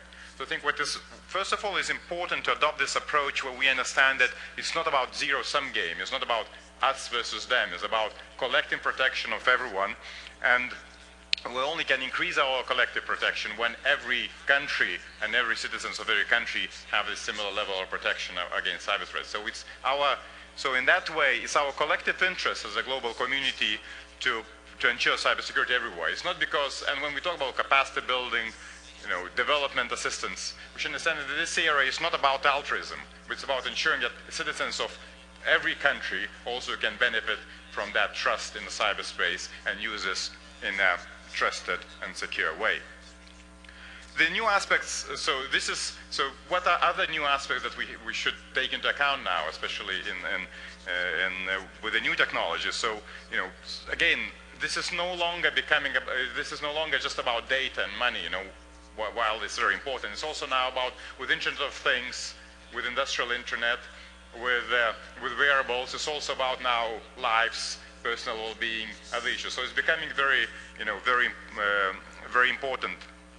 And also increasing complexity of stakeholders. It's no longer, and that's what we discussed in some other sessions, it's no longer just about, CERTs or national regulators or telecom operators. Now everyone is dependent on that and everyone has a stake on it. And that's where even when we talk about capacity building and we talk about building the level of cybersecurity, it is important to involve them all. So what are some of the learnings from our perspective? How do we address that? How do we build the capacity? So first of all, it's important to look at that in a comprehensive manner. And ITU has come up in 2007 through our high-level experts group with a global cybersecurity agenda, which has the 5 pillars, the way we kind of see this comprehensiveness through technical and procedural measures, legal measures, organizational measures, capacity building, international collaboration. So we need to look at that in a comprehensive way. We also need, and I think that was also no question, understand that a lot of those threats can be tackled by simple awareness and people doing simple steps, so-called cyber hygiene. And it sounds sometimes very boring. It's much usually more interesting to talk about, cyber espionage and, or big data losses or big other incidents. But although a lot of incidents could be resolved by taking simple steps. And Paul, your own government study says that 80% of the cyber threats could be eliminated by just doing the steps as updating antiviruses. Yeah. So in the similar, U.S. study says that 94%, we could achieve 94% reduction in measured security risk if we just automate and measure the top 20 controls that again standardized. So it's important that everyone takes these steps and we help people to know what these steps to take. We also needed to ensure that how we, protect all the other vulnerable groups. So again, cybersecurity for everyone means sometimes we need to take some specific steps. And in this IGF we have already this good discussion about child and protection, about gender-based violence, other issues that also could undermine the trust and how we take actions against that. In terms of some of the ITU measures that we've been doing recently in trying to build global cybersecurity, trying to help in building global cybersecurity culture is, first of all, is what we believe is that to achieve something, you need to know where you're going and you need to measure that. So global community last year in our plenipotentiary conference agreed Connect to Invent agenda, and part of this is so-called Target 3.1, which talks about increasing cybersecurity readiness by 40% by 2020. So at least we, as a global community agree to that. Now it's questions how we get there. We also, so in terms to ensure that we measure that, we have a global cybersecurity index measuring readiness of countries in this regard. We also collect country profiles, ensuring that there's some peer learning and abilities to see the best practices there, and have issued an updated national cybersecurity guide, which helps countries build their cybersecurity policies. Important area here, and again in this forum here as well, it was recognized certs is a very important element on the cybersecurity environment, and building certs and ensuring that they are sufficiently mature is also important. So we try to contribute in that regard with our 65 country assessments, 13 certs and 13 implemented certs, 4 in progress, 1 being updated, and trying to ensure that this basic infrastructure, especially in the countries, what we call white spot countries, so the countries where they don't have these capabilities are there. And already a colleague from Afghanistan mentioned important cyber drills. So again, we see that as a very important measure, both of building technical capabilities, but also by building trust among people, both national and international, among different stakeholders. So we conducted 13 cyber drills in 100 countries. As well, standardization and helping bring all the stakeholders in standardization is also important. So in our importance element, what we're also doing when we have around 300 standards in cybersecurity, an important part of that is what we call bridging standardization gap. So making sure that not only stakeholders from developed countries are part of the table developing standards, but also stakeholders from other parts of the world, so we build it together. And that's again one element of our approach to capacity building. It's not just from us to you capacity building, it's everyone coming together to solve those challenges. So the last point, just wanted to make the importance and understanding that none of organizations or entity can do and can resolve this challenge by themselves. As I say, the issue is very complex, it's very stakeholders. And when we talk about stakeholders, we say, well, these are different kinds of stakeholders. But we need to even look at inside those category stakeholders, we have another layers. If we talk about government, we no longer talk about Ministry of ICTs, we talk about Ministries of Education, Finance, Ministries of Economy, responsible for critical infrastructure. If we talk about private sectors, telecoms industries, other industries, banking industry. So it's becoming very complex environment in which we need everyone to chip in. So we do that in a few layers. One is the UN layer, where within the United Nations we have now the both strategy and action plan, how to coordinate actions of various UN agencies in helping member states in this area, but also with various other stakeholders. And there was a presentation at Global Forum of Cyber Expertise, to which we are proud partner of, and also partnering with a number of private sector partners and civil society partners in that regard. And I think that is the way forward, and I think this discussion here is a good way to also bring those stakeholders together. Thanks very much. Thank you very much, Thomas. It's interesting for me that already there's a strong theme around capacity building being a shared responsibility, which is in all of our collective interest. But now I'd like to turn to Chris Painter from the US State Department. Chris. Thank you. I wanted to address both of the questions, and I think they're different but related. The first is, how do we promote international peace and stability in cyberspace?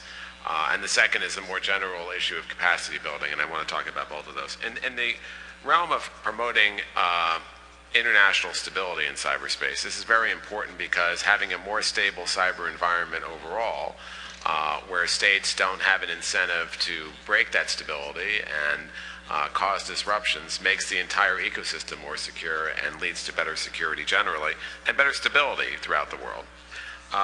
And to achieve this, we are seeking a broad consensus on where to draw the line between responsible and irresponsible behavior, particularly for states. We've really approached that in two different ways and made, I think, significant progress in many different forums, including the UN group of governmental experts on this issue. And first, we have been promoting we've got pretty wide acceptance of the idea that the basic rules of international law apply to cyberspace.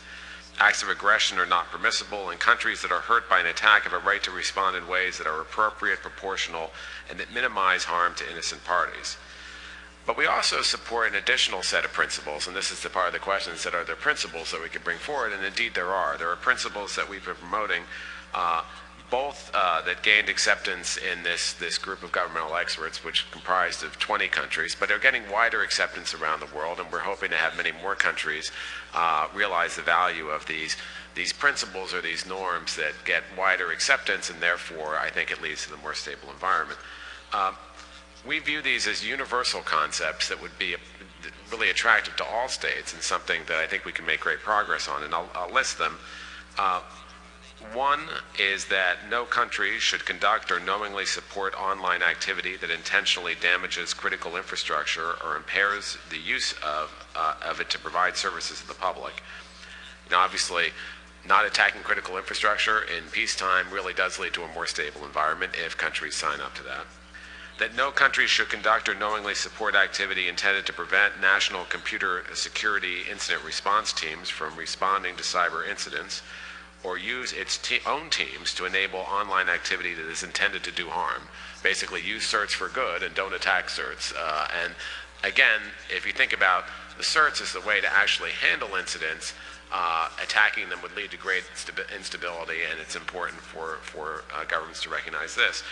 And the third is that no country should conduct or knowingly support cyber-enabled theft of intellectual property, trade secrets, or other confidential business information with the intent of providing competitive advantage to its companies or commercial sectors. We think this is something no government should do, and indeed this was the subject of a recent agreement reached between President Obama and President Xi of China, and also between Prime Minister Cameron and President Xi of China. And then finally, that every country should cooperate consistent with its domestic law and international obligations with requests for assistance from other states in mitigating malicious cyber activity emanating from its territory. And this goes to the cooperative environment, and really the collective cooperative environment we talked about earlier in this session. And we think all of those things together as a package would lead to a much more stable environment, and we are promoting this around the world with many of our partners too. And I think getting wider acceptance, and this in a way is capacity building in itself, because bringing those principles forward, those norms forward, getting acceptance, I think helps dramatically. On the other side of just capacity building more generally, there's been just a huge amount of work that's been done in a number of different forums, and this is a great example of you don't need just one forum or, again, one controlling one ring to rule them all, as I said before, but you have lots of things out there which are complementary or important. There have been regional work within the OAS. There's been regional work in other organizations. We've heard about some of the other activities here today. There's been work in building national strategies. There's been work in building certs. Those are all really important. And most importantly, I know this is going to be discussed by my colleague from the GFCE, the launch of the Global Forum for Cyber Expertise, I think, was a really important initiative that ties together a lot of these different activities, and we are proud to be one of the founding members. And more countries and more entities. It's not just countries, it's countries and private sector, civil society. It's open really to anyone, but it's really to partner on activities to do capacity building around the world. This is really, this idea of capacity building is incredibly important in our policy, because we recognize that, as one of our previous speakers said, that the weakest link issue is a problem. And every country, as they're getting more connectivity, as they're relying on the internet and technology for their economies and for their societies, they need to be able to build the policies and other things, and they need to do it right. They need to do it in a way that incorporates, as we talked about in the first session, human rights, but also make sure they're doing it in a way that's interoperable and can work with other countries. So we've done a lot of work in sub-Saharan Africa, for instance, in the U.S., where we've done things in the SADC community and East Africa, the East African Economic Group, and ECOWAS, and we're continuing to do that because that is an area I think that's very important. The External Action Service of the EU has done a lot of work. There's lots of work going on in this area, and the GFCE, and I will not steal the thunder of the next speaker, I think is really a critical and a good example of how to tie a lot of this together. And we ourselves are co-sponsoring, I think, 4 different initiatives with different partners, some targeted Africa, some more generally, and we look forward to continue to work on that. Thank you very much. Lots of really important substance there. But before I open up to comments to the floor, we have one more panelist to contribute, Laura Pace from the Global Cybersecurity Capacity Center. Laura, the floor is yours. Thank you. Good morning, everybody. I am going to talk about the Capacity Center. We're housed at Oxford, and I'm responsible for taking all this knowledge that we're building at the center in collaboration with a number of experts and taking it to the world. We are a research project, and what we're focused on is really trying to understand what effective cybersecurity capacity building looks like. And we do that by, we've developed a model to understand cybersecurity capacity, or the maturity of cybersecurity capacity. And for the benefit of this conversation, when we talk about capacity, we look at national policy and strategy. We look at building this cybersecurity culture. We look at education and training that a country offers to its people. We look at the regulatory environment, and we also look at the technical environment.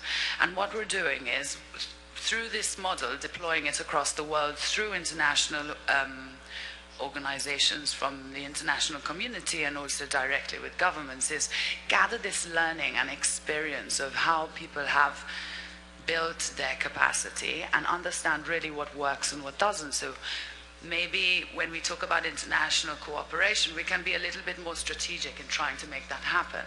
Personally, I'm really interested in the international cooperation element, just because, so I represent an academic institution, but I'm not an academic. My background is capacity building. And when I worked at an international organization, the challenge in making that actually happen, develop holistic, comprehensive, sustainable programs of capacity building, working with a number of stakeholders, both internationally, but also in region and at the national level. So I think in trying to develop this global understanding, possibly we might be able to be a little bit more strategic in our international capacity building. We need to be more strategic both at the donor level, also at the international level, and also nationally, cross-ministerially. Also, going back to the GFCE, we are one of the gifts of the UK government to the GFCE, and together with the governments of Norway and also the Organization of American States, who's one of our key strategic partners. We think the GFCE is really, really good because it actually does bring an element of awareness to what actually is available for people to take up in terms of making the capacity building more efficient. One of the outputs of the GFCE is to develop this inventory of cybersecurity activity, and we have been asked to deliver that. And what we have is we've got a dedicated person working. So, Sub, in the traditional way, Subi, the floor is yours. Well, thank you. My name is Subhi Chaturvedi, and I'm a member of the MAG. And one of the key reasons why we did put the panel together was also to look for answers to many questions. Questions because these are emerging issues, and not all of us even have been able to problematize the key challenges. My question is to Chris. And Chris, this is about how one man's hero can be another person's traitor. We, as citizens, look for answers from governments, and we've learned that many times we're in the room and at other times we're outside, where we do not know how our inputs will be treated, especially when it comes to issues like cybersecurity, like building trust. So when we're looking at issues of mass surveillance, how do you resolve questions of due, necessary, proportionate? And how do you ensure protection for whistleblowers?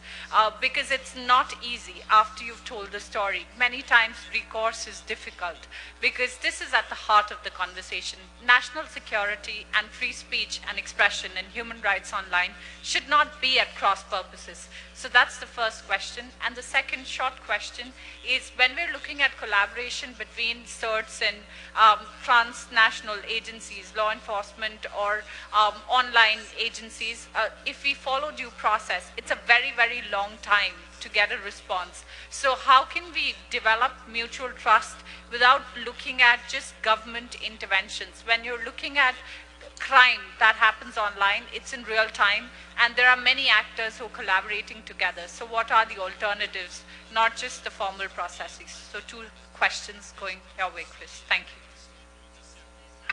Well, on the first question, look, I think it's important for there to be some basic principles in the way that every government gathers intelligence. I think there's been a lot of work in the U.S. over the last 2 years, and President Obama has spoken about this, and really looking at those practices and making sure that there is adequate oversight, proper purpose, and all the things that you need to have a system that's not targeting, which it never has, people for dissenting points of view, for political dissent, for religious purposes.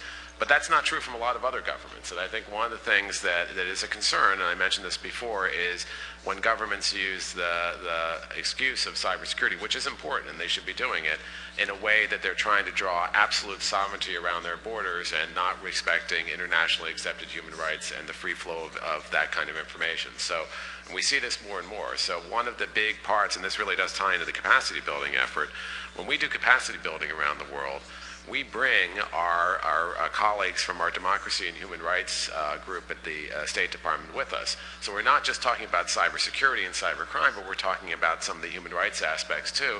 And we're also bringing some of the other stakeholders, private sector and other stakeholders, to model this multi-stakeholder approach to working on policy.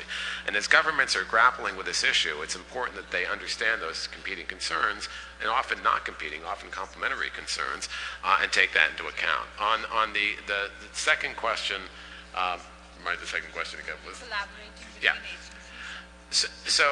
So how do you collaborate among different agencies and with other stakeholders? Again, I think one of the things we found when we talk to other governments about these issues is that you can't just talk to one agency. You have to make sure that there's a whole of government approach where they're talking to each other, which is a harder trick than you might think. I mean, there's a lot of stovepipes out there. I used to say, even in the U.S. government, which has them as well, that we had stovepipes of excellence. People were doing great work in different areas, but not really collaborating. And I think that's changed dramatically, and that's, again, when we go around the world and when we talk to other governments, we bring all the different stakeholders with us. But we also go outside the government and say that when you're developing your cybersecurity strategy, these national strategies, really the best practice is you don't just do it in the government. You go and consult with the industry community, you consult with the civil society community. That's how we built our international strategy and our other documents, and I think it's an important thing for every government to do. It gives those strategies more legitimacy, and I think it makes them more powerful in the long term. Thank you. I see there's one more question at the microphone, sir. The floor is yours. Hi, I'm Vishwa here, an epidemic fellow from Pakistan. I've got a question. What if government doesn't care for the cybersecurity issues in the country? I see the statements of the government representative on this floor about their cybersecurity seriousness, their steps, their efforts. But in fact, when they go back to their country, ground reality is far away, it's different. I was just wondering about a treaty that can impose, that can actually force countries to have cybersecurity laws, have cybercrimes laws. And I think this thing will be eventually helpful to build a better digital trust if all the countries in the region have cybersecurity laws and cybercrime laws. Thank you. In a minute, I'll ask panelists if they'd like to respond to these questions, but first I'll take the next question from the microphone. Yes, sir. Hi, my name is Taylor Roberts. I'm a research fellow at the Global Cybersecurity Capacity Center, so Laura, you get a break and a pass on this one. My question is, so when we've implemented when you implement a maturity model like the ones that we have, where you get a review of what existing capacity is, you can even provide recommendations on how to move forward. But a country that's just starting to take cybersecurity into consideration has an array of options before them. I can invest in a CERT, I can invest in a strategy, I can invest in an awareness campaign. how do you provide guidance on which step to take first? I mean, is it dependent on domestic context, or do we even have enough knowledge about capacity building as a discipline to be able to make this informed decision? Thank you. Thank you. And can I ask, are there any questions from remote participants? No? Okay, well in that case, thank you. There are two questions. Sorry, Milton, the floor is yours. This is a question for Ambassador Painter. Do you consider the GGE to be a multi-stakeholder entity, and how does it, as a kind of a governmental negotiating body that's similar to some of the old arms control negotiations, how does it fit into the multi-stakeholder environment? Just comment on the last one, or all three questions? How would you like to do? Whichever you do it all. Okay, well, on Milton's question, the last, I think when you're talking about things like international stability and what states should do or refrain from doing, that is naturally more of a government conversation, but it doesn't mean there's not a multi-stakeholder aspect to it. So one of the things we're launching this year, the U.S. is a series of conferences sponsored by UNIDIR. They'll be in Geneva. That are trying to bring both other countries who are outside that smaller group of the GGE and also other stakeholders in to have these conversations, which would help inform those discussions. And certainly, from my own perspective, is we've had many talks with our industry, our civil society, as we go through the year to inform some of the things we talked about. If you look at the GGE report, there's a lot of references to the importance of human rights, which we fought to get in there and we thought was important. There's certainly references to sovereignty, and sovereignty does exist in cyberspace, but it's not absolute. But I think we're trying to make sure we have those inputs to better inform us. On the question about mandating countries to have particular laws, I think really the better approach, a few years ago, this was not that hot an issue. I said this in the beginning. This was not like this policy issue, and more countries are now seeing the importance of it. It may be true that not all countries are paying enough attention to it yet, but that is changing, and it's changing pretty dramatically and rapidly. And that's the opportunity to make sure that they look at some of the best practices out there. Budapest is certainly a best practice for cybercrime law, but also look at the collaborative and voluntary approaches like the NIST framework we've done in the United States for critical infrastructure. There's a lot of good things that are out there that countries can use. And that ties into the last point, which is the prioritization point. Yeah, I mean, I think particularly with a developing country, when they get, let's say, a new cable drop and they suddenly have connectivity, and it may be cell phone and other broadband connectivity, and they're really looking at how they can build this they have an advantage in a way. They can build these policies in the beginning rather than trying to layer them on later on like all of us did. So I think, if I were to prioritize them, I think the number one thing is to really have that strategy, that national strategy, because that captures really what your game plan is, where you're going, what the responsibilities of the different stakeholders and agencies are in your government, and it raises awareness as a major issue within the government. So I think that's foundational. Having the kinds of institutions like CERTs in place, which are really critical to doing this, and good law enforcement, those are critical too. So there are certain, I think, foundational building blocks, then you can add on from there. And awareness, I think, comes next, but I think that national strategy helps with awareness as well. Thank you. So we had two questions from the floor so far, one about countries that don't have cybersecurity measures, one about which steps to take first. And Thomas would like to intervene. I think maybe Lara would like to add something, and then I will come back to the floor. But Thomas. First of all, maybe agreeing with Chris here, is I wouldn't be that pessimistic that governments don't care. I think a lot of governments do care, because they also don't want issues that then kind of raise more media attention, and their politicians don't want to be explaining why these issues are happening, why they don't have proper strategies in place.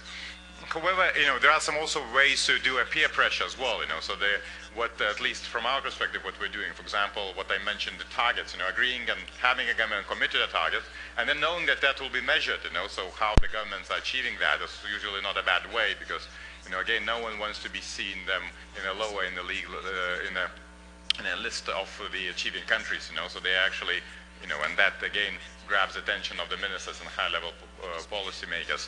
So having commitments and then measuring them, what we do with a global cybersecurity index, is important. But at the same time, then it's important to support, and that's where capacity building comes. We just cannot say, just have it, we have to have, and that's what we talk a lot about today, how you do the capacity building and how you support the governments and how you give them the right tools. And on the last point about prioritization, I think one of the approach that we like is what I would call, right questions, but not necessarily right answers approach, which means, we need to help governments and local stakeholders to ask the right questions, but the answers may be very different from different countries, and what is a priority could also depend on the level of maturity of the existing cybersecurity ecosystem, but also where the quick wins. And yes, I agree with Chris that sometimes it's better to have a strategy and then move to implement it. But also our practice sometimes says, look, maybe it's easier to start with a cert, and then while you build a cert, you kind of then start building awareness, what's needed, other stakeholders get interested, and then you say you can build other elements of that. So you have to be a bit opportunistic about that as well. It's not only about what is right to become first, but where you can actually make it end as well. Thank you. So, the line is now closed. We'll take a comment from Lara, the 2 more questions, and then we'll have to move on. Lara. Thank you. I completely agree with what Chris said in terms of, really having a strategy premised on multi-stakeholder consultation. I think it's really, really important for that, and the broadest consultation as possible. But what we're thinking about at the moment is, the priority on developing the strategy is essential, but we also need to make sure that we have an allocation of thought in terms of implementation. We don't want all these, various stakeholders working with other stakeholders from across the world developing national strategies, and they're just documents, beautiful documents, that then it's very, very difficult to implement them. So in the development of those strategies, we really need to make sure that there's an allocation of thought and resource to make sure that there is a sustainable implementation plan on that. Thank you. So I go back to the questions from the floor, please. Could you keep your questions to 1 minute if possible, and please introduce yourself. So, sir, you have the floor. Yes, my name is Steve Zeltzer with LaborNet and LaborTech.net, and I have a real concern, and we do, about the effect of the trade agreements like the Trans-Pacific Partnership, TPP, for example, as far as democratic rights of communication, because under the TPP, which has just been released, it would criminalize whistleblowing by extending trade secret laws without any mandatory exemptions for whistleblowers or investigative journalists. Also, it would compel ISPs to take down websites without any sort of court order and anonymity online by forcing every domain name to be associated with real name and address. This is part of the TPP agreement, and I think that, in fact, rules are being established already that I think threaten democratic rights of communication for journalists and others, and this has to be addressed by bodies like this about the effect on communication and freedom of information. Thank you. Thank you, sir. You have the floor for the next question. Yeah, thank you. Thomas Fitschen, I'm the Director for Cyber Foreign Policy at the German Foreign Office.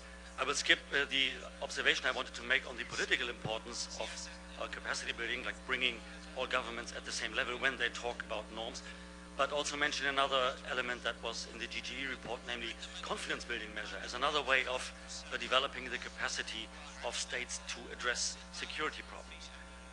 In the OSCE and elsewhere, we are trying to push for to develop confidence building measures, setting up mechanisms that would allow the collectivity of states and governments to check and to assess incidents that might happen, so that one state where an incident happens can address his group and take it to the group and see whether anything malicious was behind this. So my question is really to the non-governmental members of this panel: how do you see these interstate confidence building measures? Is that the way forward, or is it a little preposterous to try to copy what we have learned in the 1970s and 80s in classical arms reduction, for example? Thank you very much. Thank you, sir. I'm afraid we can't take any more questions from the floor now. We need to move on. There'll be another chance for questions later. But we have 2 questions there, one around transatlantic trade agreement, one around confidence building. Is there a member of the panel who would like to respond? Yes. I would be remiss if I didn't talk about the Trans-Pacific Partnership, since that's one of my main interests. And I agree that it is really out of place for rules rules that affect cybersecurity or more broadly internet governance to be placed in trade agreements. It's really the wrong venue. It's not multi-stakeholder at all. So if we could think of the worst place to negotiate such agreements, it would be in the TPP. So you're right that some of these aspects that you mentioned do have a relation to cybersecurity. For example, the trade secrets provision is not a conventional trade secrets provision. It's more of a mash-up between trade secrets and cyber espionage. Now, I'm not saying that these are not important issues, but they're not issues that should be negotiated in exchange for market concessions on rice or automobile parts. They're really discrete issues that need to be discussed in a more multi-stakeholder setting. And the domain name issue that you mentioned, where you have to submit to certain domain name rules in the TPP, there's really no reason why that should be discussed in that forum, given that ICANN is a fully multi-stakeholder process for developing policies on domain names. So I'd be interested to hear if Mr. Painter has any thing to say about the apparent disparity between the multi-stakeholder model that the US administration promotes and the fact that rules on internet governance are actually being dealt with in these closed trade agreements such as the TPP. Thank you. Next, I'd like to ask Milton Mueller to comment. Right. I just want to make it clear that I'm very much in favor of free trade, and I agree with Jeremy that there's an unfortunate pattern in the U.S. of intellectual property interests throwing things into trade agreements that are not about trade, but are trying to leverage U.S. market access to get certain kinds of enforcement mechanisms that they want. And I think this is, we badly need to open trade and improve trade, and they are, the U.S. is often risking that value and creating opposition to trade agreements by making these concessions to non-trade issues. I would like to address, however, the other question that was asked about these confidence-building measures. And in fact, that was why I asked the question to Mr. Painter about the multi-stakeholder nature. I certainly understand when we're dealing with cyber weapons and cyber arms control that in some sense we are dealing with a traditional kind of state-based laws of war kind of a negotiation. So I don't see that there's anything inherently wrong with the fact that states are going off in a room by themselves.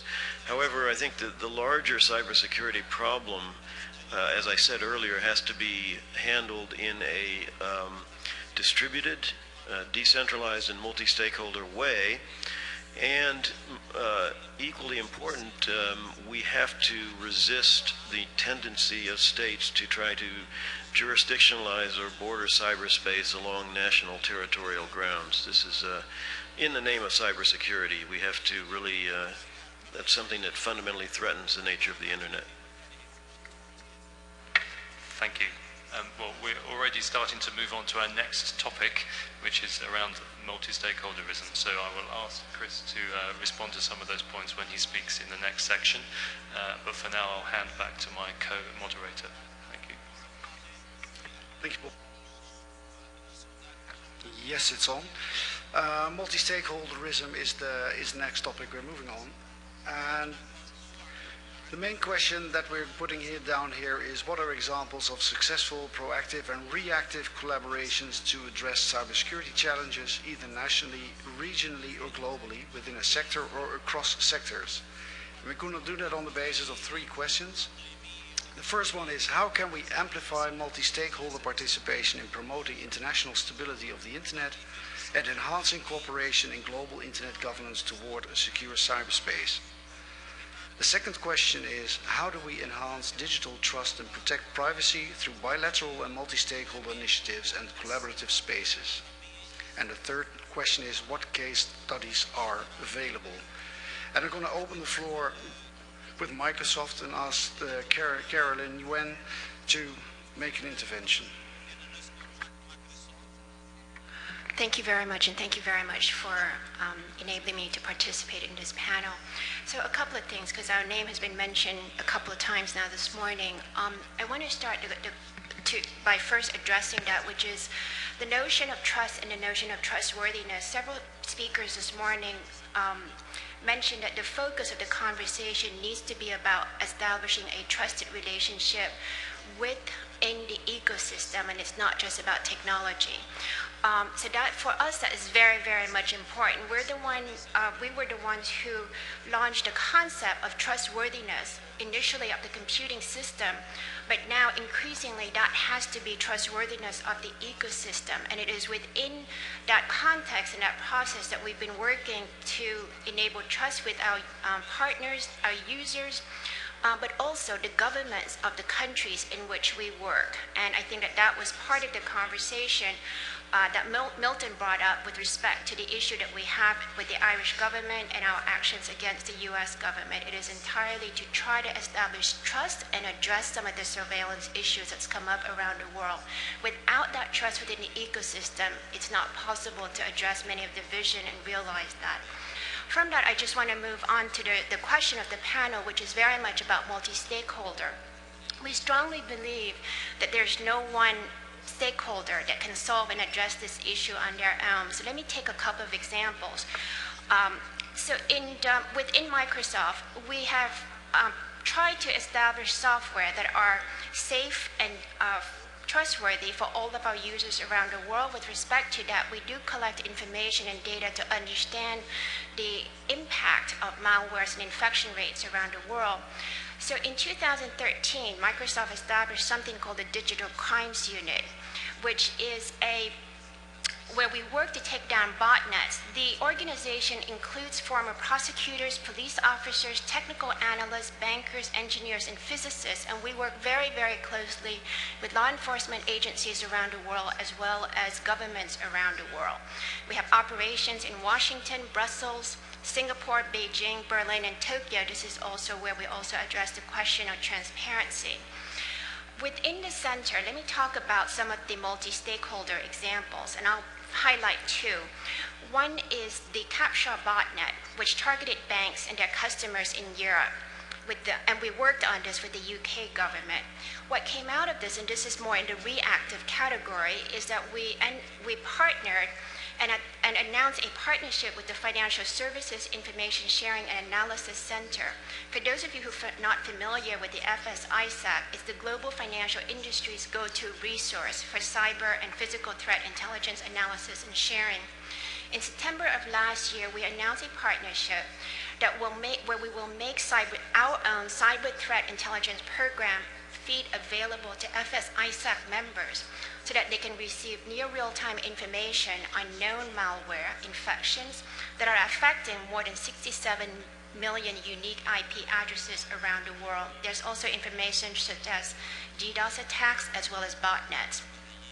The second one is there was another speaker this morning who mentioned that cybersecurity is about establishing safety for users of cybersecurity, and within that, what we've done is to address online sexual information against children to help identify and recover missing children. So this is where we work jointly with Dartmouth to create tools to address these issues, identify these photos, and contribute that to the National Center for Missing and Exploited Children. This technology has now been adopted by Interpol as part of their children recovery efforts internationally.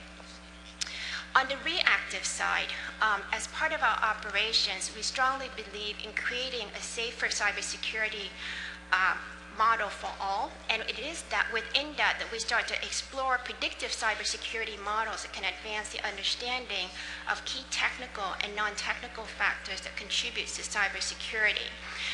So in this, we started exploring, working together with the Martin School, which is a multi-stakeholder model, to address how and what are the quantitative as well as the qualitative factors that can help to address and assess the cyber capacity of countries around the world.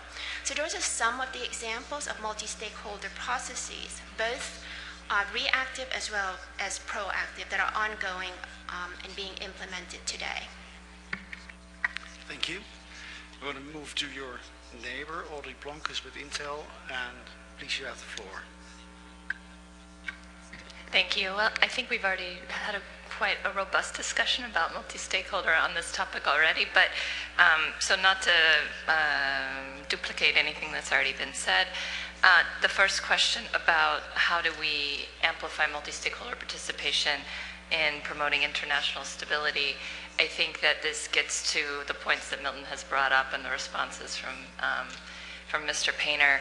I think that a little bit more openness around this topic. I agree with others that have said it's important that governments get behind closed doors and talk about these issues government to government, but I also think it's important that what comes out of those processes and those discussions be shared in a broader context, and that civil society and the private sector are invited to understand what the issues are and provide a perspective, because I think the piece of the internet community that differs from maybe other more traditional topics on disarmament and arms issues is the global distribution of the network and the degree to which these resources that are being used in conflict are built privately by the private sector and often operated thereof. So I think there's opportunity. It sounds like the U.S. has some interesting proposals for conferences to bring that discussion to a broader audience. I certainly welcome learning more about that, but I think that type of discussion could benefit greatly from that sort of input from the more from the multi-stakeholder community.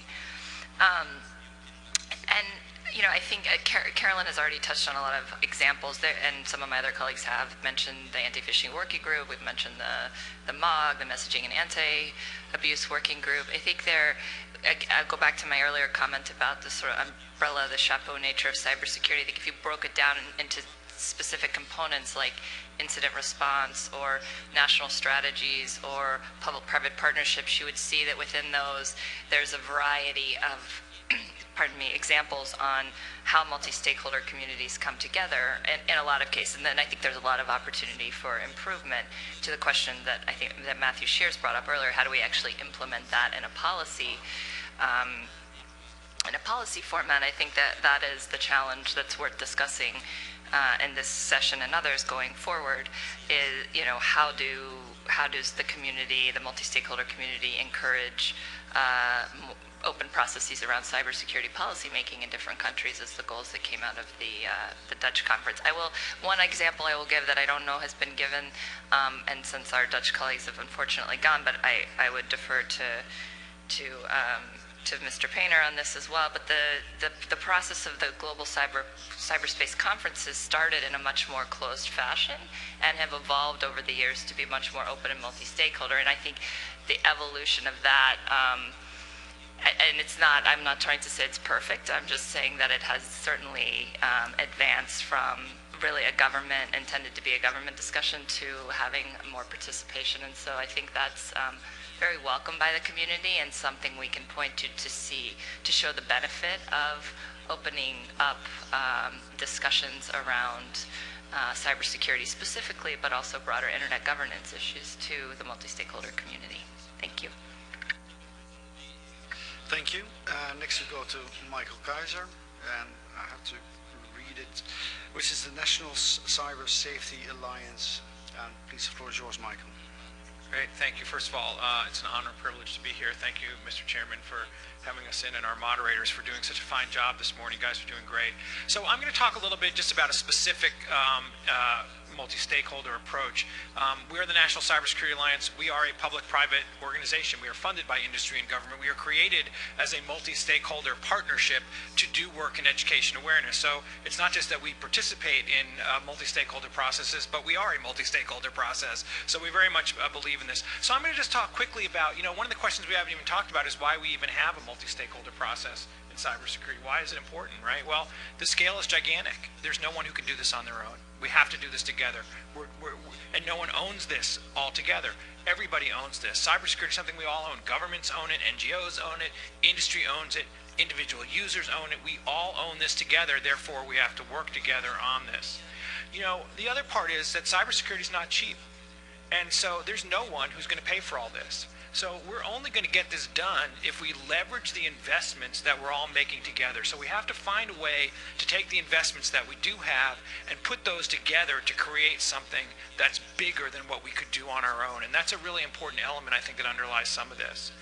We have to reduce the duplication of effort. If we have everybody trying to solve the problem on their own, everybody's coming up with different solutions, we're just going to have duplication all over the place. And back to that investment piece, people are only going to invest so much in different efforts. And then we have to look at these stakeholder efforts as addressing two different levels. One is ecosystem level security, which is a lot what gets talked about here. But the other is, the other part of this is that we have to have every individual network protected as well. And maybe sometimes we need to split those out a little bit in order to figure out the best way to do that.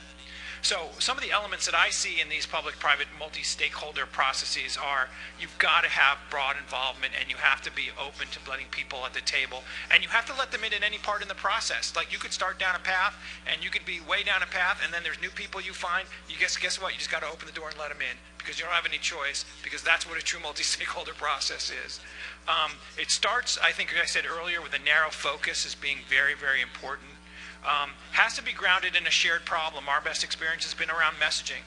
We discovered there was a shared problem. There was no consistent messaging about cybersecurity in the United States, and we came up with the Stop, Think, Connect campaign by 25 companies, 7 federal agencies, working collectively over the course of a year, conducting research, talking to consumers, and hashing out the issues that could create something that we could all use together, because that has to be the end of the day. If we can't all use it, it's not a multi-stakeholder process. The other piece is that self-interest is important, and self-interest is fine.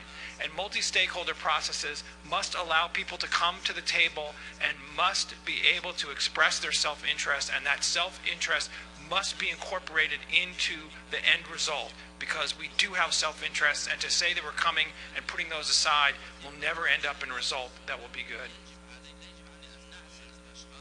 And finally, I think,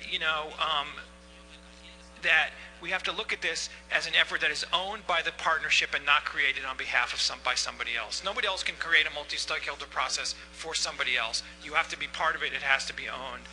Ours always operate by consensus, literally by consensus. If one person raises their hand and says, I don't like it, we change it and we fix it and we work to make it right. You build these little agreements all along the way in order to make this happen. So you have to have a way forward, but you have to be flexible. And you have to give people meaningful participation, right? There have to be assignments to get it done. In our process to creating Stop, Think, Connect, people raised their hand and reviewed the survey instrument. People raised their hand and figured out what kinds of collateral need to be created. People raised their hands and figured out the agendas for the next meetings, and that is really important. And I'll just end with one, I think, really important part of a multi-stakeholder in cybersecurity, and that is, at the end of the day, everything we all do to be safer online makes the internet more secure for everybody else. And so how we implement that through multi-stakeholder is everybody doing their part makes it better for everybody else. And I think that's really an important element. Thank you. Thank you, Michael. We have a remote participant, and then I'm going to ask everybody to reflect what we just heard. So the remote participant, please.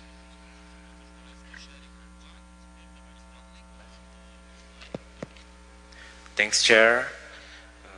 We have a question from Jahangir Hosai. Where should the role and responsibility of national government begin and end in cyberspace in respect to cybersecurity? That's a good question indeed. Thank you very much. Who would like to start with that question before we go to reflection on presentations? Chris, as government? Well, government has an important role, but government really doesn't, and we said this before, doesn't have the only role. And I agree with Milton, this has to be, there's lots of different stakeholders who have a major role in the general concept of cybersecurity, which is quite broad. So there are certain aspects government has some unique abilities and capabilities in. There's many others where the private sector and civil society may have even better capabilities than the government, surprisingly. And so you need to have, not really surprisingly, I'm just using that somewhat facetiously. So it's important to have this distributed approach, and that's what we've been pursuing. Just to answer some of the other questions, but Audrey was saying, the GCC, yes, I think that's been an evolution of that conference where more stakeholders have been brought into the planning stages, and I think that's something that was seen as an important process point.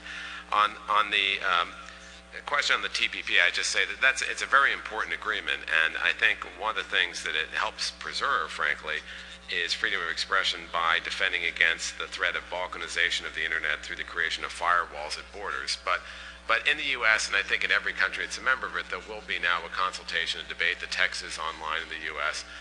Among various stakeholders about that agreement. And then finally, on the issue of CBMs, that is an important part of the greater work on stability. And there's been a lot of work done in the OSCE, the Organization for Security and Cooperation in Europe. We just did a capacity building seminar on CBMs with Singapore, partnering with Singapore for the ASEAN Regional Forum. These are another things which are just transparency measures, and part of them are cooperative measures, so they're not just government-oriented, although many of them are, but they also can include some other stakeholders as well. So I think all of those things will be important going forward. Marco. Yeah, thank you. Not a direct comment to the question, but just picking up on some things that have been said. At technical level, we often say security by obscurity is bad, and I think that also applies to this level. And we need to start by trusting each other that we all share the same objectives, public and private sector. We all want to maintain the security and stability of the internet. I also don't believe that one stakeholder can do this by his own. So we need to cooperate and mention in my earlier intervention, use each other's expertise and each other's capacities to mitigate emerging threats. So I think it's important to enhance the multi-stakeholder system and participate in each other's processes, to share information and discuss what each stakeholder can do within their mandate and realm to help and mitigate current and emerging threats. Thank you. Thank you.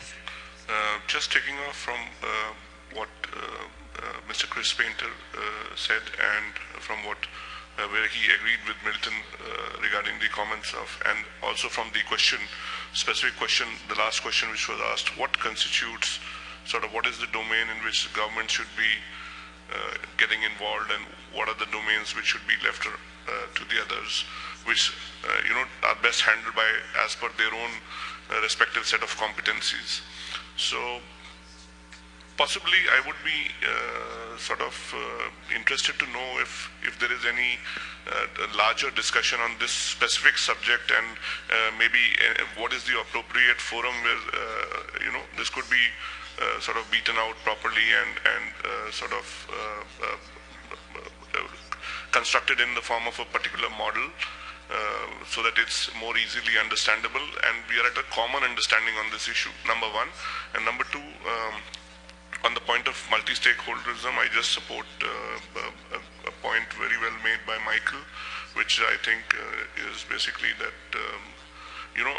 although multi-stakeholderism, and the point he made was that there's far too many technical bodies to have a one-stop shop kind of approach which defines all the standards and covers all the inclusive things, which is a very well made out point. So, how to get multi-stakeholderism in such kind of a scenario is the real challenge, and maybe if somebody could sort of drill that further and sort of offer us greater insight into that. Thank you. I'm going to turn to the room. Are there any questions? So please come up to the microphone, and I understand you can only do that in a traditional way.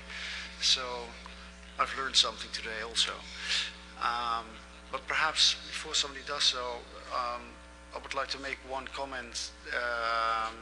The IGF has best practice fora. One of them is about mitigation and regulation of unsolicited communications. And what it did this, not so much look for best practices, but look for best practices in case studies where things actually went very well, and not only from the public side, but especially also from the private side. So I think that would be very interesting to look at these examples that were provided there, as they really are telling about ways that within countries things can go forward in successful ways. So that is just a tip on between. Michael, you would like to make an intervention? Yeah, just a quick point, I think, on the question about government. You know, if you're looking at a multi-stakeholder approach, government's a stakeholder, and government has interests to sit at the table on these issues, and it's just being honest about those. That's all it takes. That's how it starts. Like, yeah, government has interests, and different governments have different interests, so it depends who you're talking to at any given time. So they're an interested party at the table. Maybe they have other things that they bring too, like resources or expertise, or, you know, abilities to manage different kinds of processes in different ways. But that's what a multi-stakeholder process is. It brings the people who have really a say and a stake in the outcome. And government is always going to be one in cybersecurity, pretty much in everything. But sometimes they're not always the lead stakeholder, right? They can be a secondary stakeholder. It could be a tertiary stakeholder. But you have to look at it that way. That's what sort of equals the process across the table. Jeremy. Yeah, I agree with that, and I think we've moved on in our understanding of what multi-stakeholder processes can and should be since WSIS, when originally there was that fixed, rigid definition of the roles and responsibilities of stakeholders, in which governments had sovereign authority over public policy issues involving the internet, and everyone else was just sort of advising on the sidelines. I think the Net Mundial statement was a progression from that, in recognizing that the roles and responsibilities of stakeholders can vary issue by issue, and I don't think anyone would deny that cybersecurity is an issue in which governments will always have a role, as Michael said, and there is also evidence, I think, as Audrey pointed out, that governments themselves recognizing now that they don't have the only role, though, and so in future, as we continue on our path of continuous improvement of multi-stakeholder processes, I think we're going to see that the roles of the other stakeholders in cybersecurity will be better recognized. Thank you. I don't see anyone queuing up, but there's still comments from around the table. So Marco, please. Yeah, I want to second what Michael said, that governments are a stakeholder in the processes, and all the technical community venues are open to everybody. We offer remote participation, but I also would like to highlight specific efforts that are taken on. For instance, the RIPE NCC organizing government roundtables to specifically inform governments and get them to participate in our processes, but also the work that, as you mentioned, as mentioned in technical standards, the work that the Internet Society is doing in trying to get government people and governments themselves more comfortable in participating in these standardization projects. So and we're happy to take on board more comments on how you think we can enhance that process, but we are doing a lot of effort in getting other stakeholders involved in what from the outside seemed like a very closed environment, but technical community is open to participation. Thank you. That's a clear invitation, I think, to others. Do you think that it's difficult to reach out as a technical community towards the government? Do they actually understand the conversations, or do they just don't show up? What happens? I think it's a multifaceted business. Of course, venues like the Internet Governance Forum and the regional national initiatives were great in bridging the gap and making the contact, inviting people over. Participation in the different processes, it depends. And again, to speak to my earlier intervention, you don't need to solve it yourself. It's also important that you just come to the microphone and explicitly state your needs and explicitly clarify what your objectives are, and have the technical people with their expertise help you in achieving those goals. So it's not fully about totally understanding the technical processes, but please participate and please state your needs at the right time within these processes to make sure that the technical community can accommodate those needs. Thank you we have a question. Please introduce yourself first. My name is Shiva Upadhyay. I'm from India. I would like to make a comment. In a multi-stakeholder model, the developing and developed countries and the IT industry may play a vital role in helping those are lacking in terms of cybersecurity technologies for sustainable development of internet. We need to discuss this here and also agree to something which will help in raising funds for the underdeveloped countries. And I would like to add more. These funds will also help in setting up the cybersecurity excellency centers in these countries. Capacity building aspect probably, and I'm sure a lot needs to be done in that direction, and the governments are certainly committed to doing much more in that direction, and certainly international cooperation in that area will also go a long way. So we will be sort of soliciting help from all our colleague countries so that we can also make improvements in that area and utilize and leverage our capacities to the best of our capabilities. Thank you. And probably also, unfortunately, the GFCE people have left, but that's the sort of initiative in which these sort of questions are actually being addressed and hopefully solved. Yes, yes. Thank you. I see another question at the back. First that gentleman and then you. Please introduce yourself. First, Lieutenant Arthur from Brazilian Army. I'd like to know what's the contribution of open source initiatives in this multi-stakeholder task force.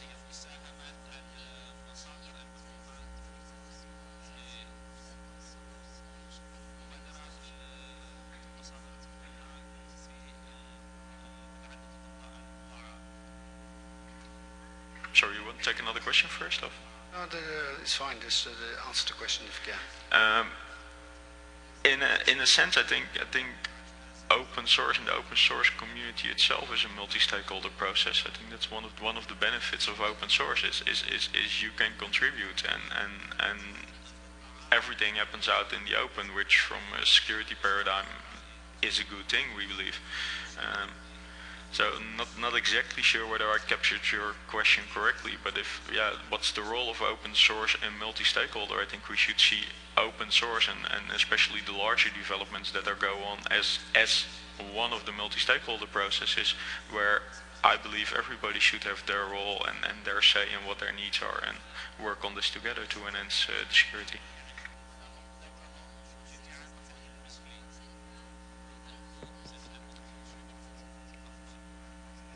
Thank you for opportunity. My name is Akbar Atri. I'm from Tawana E-Learning Institute for Iranian Civic Education. My question about the government who are a bad actor, such Iran, Russia, and China, and they actually they do not play positive role. Of course, they are a stakeholder. I want to know what is their role in this process. As I'm talking here, many, probably 100, as the government mentioned, 50 people are arrested because being on social media, free expression or writing their idea on Facebook or Twitter, whatever. Thank you.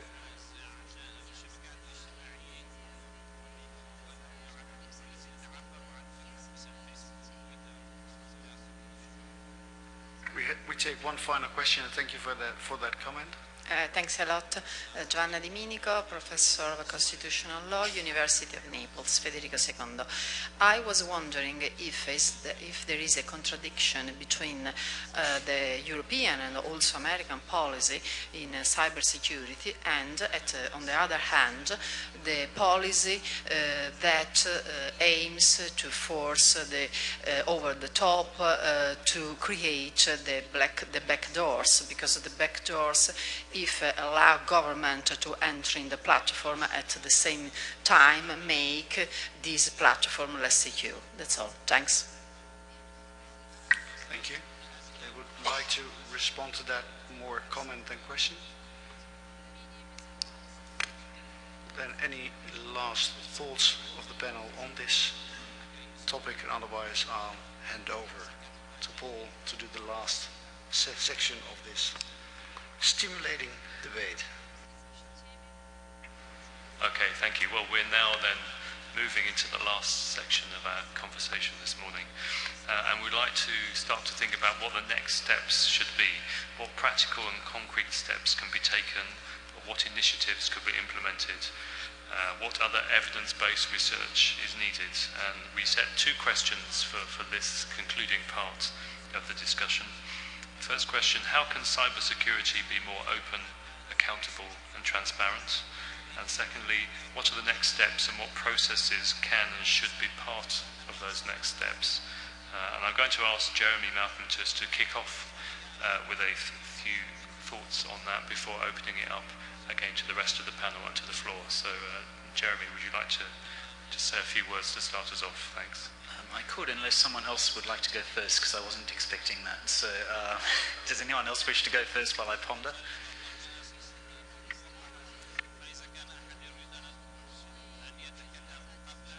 Well, if not, let me just express some thoughts. So I think in terms of openness of cybersecurity initiatives, there's obviously a definite need for reform of national surveillance practices that were exposed by Edward Snowden. This is not just something we can lay at the foot of the United States either. We have to look at what GCHQ is doing, what the Seven Eyes are doing, and in terms of both congressional and legal challenges in court, and in terms of the Open Government Partnership and various other avenues for expanding openness and transparency of these practices, we've still got a long, long way to go.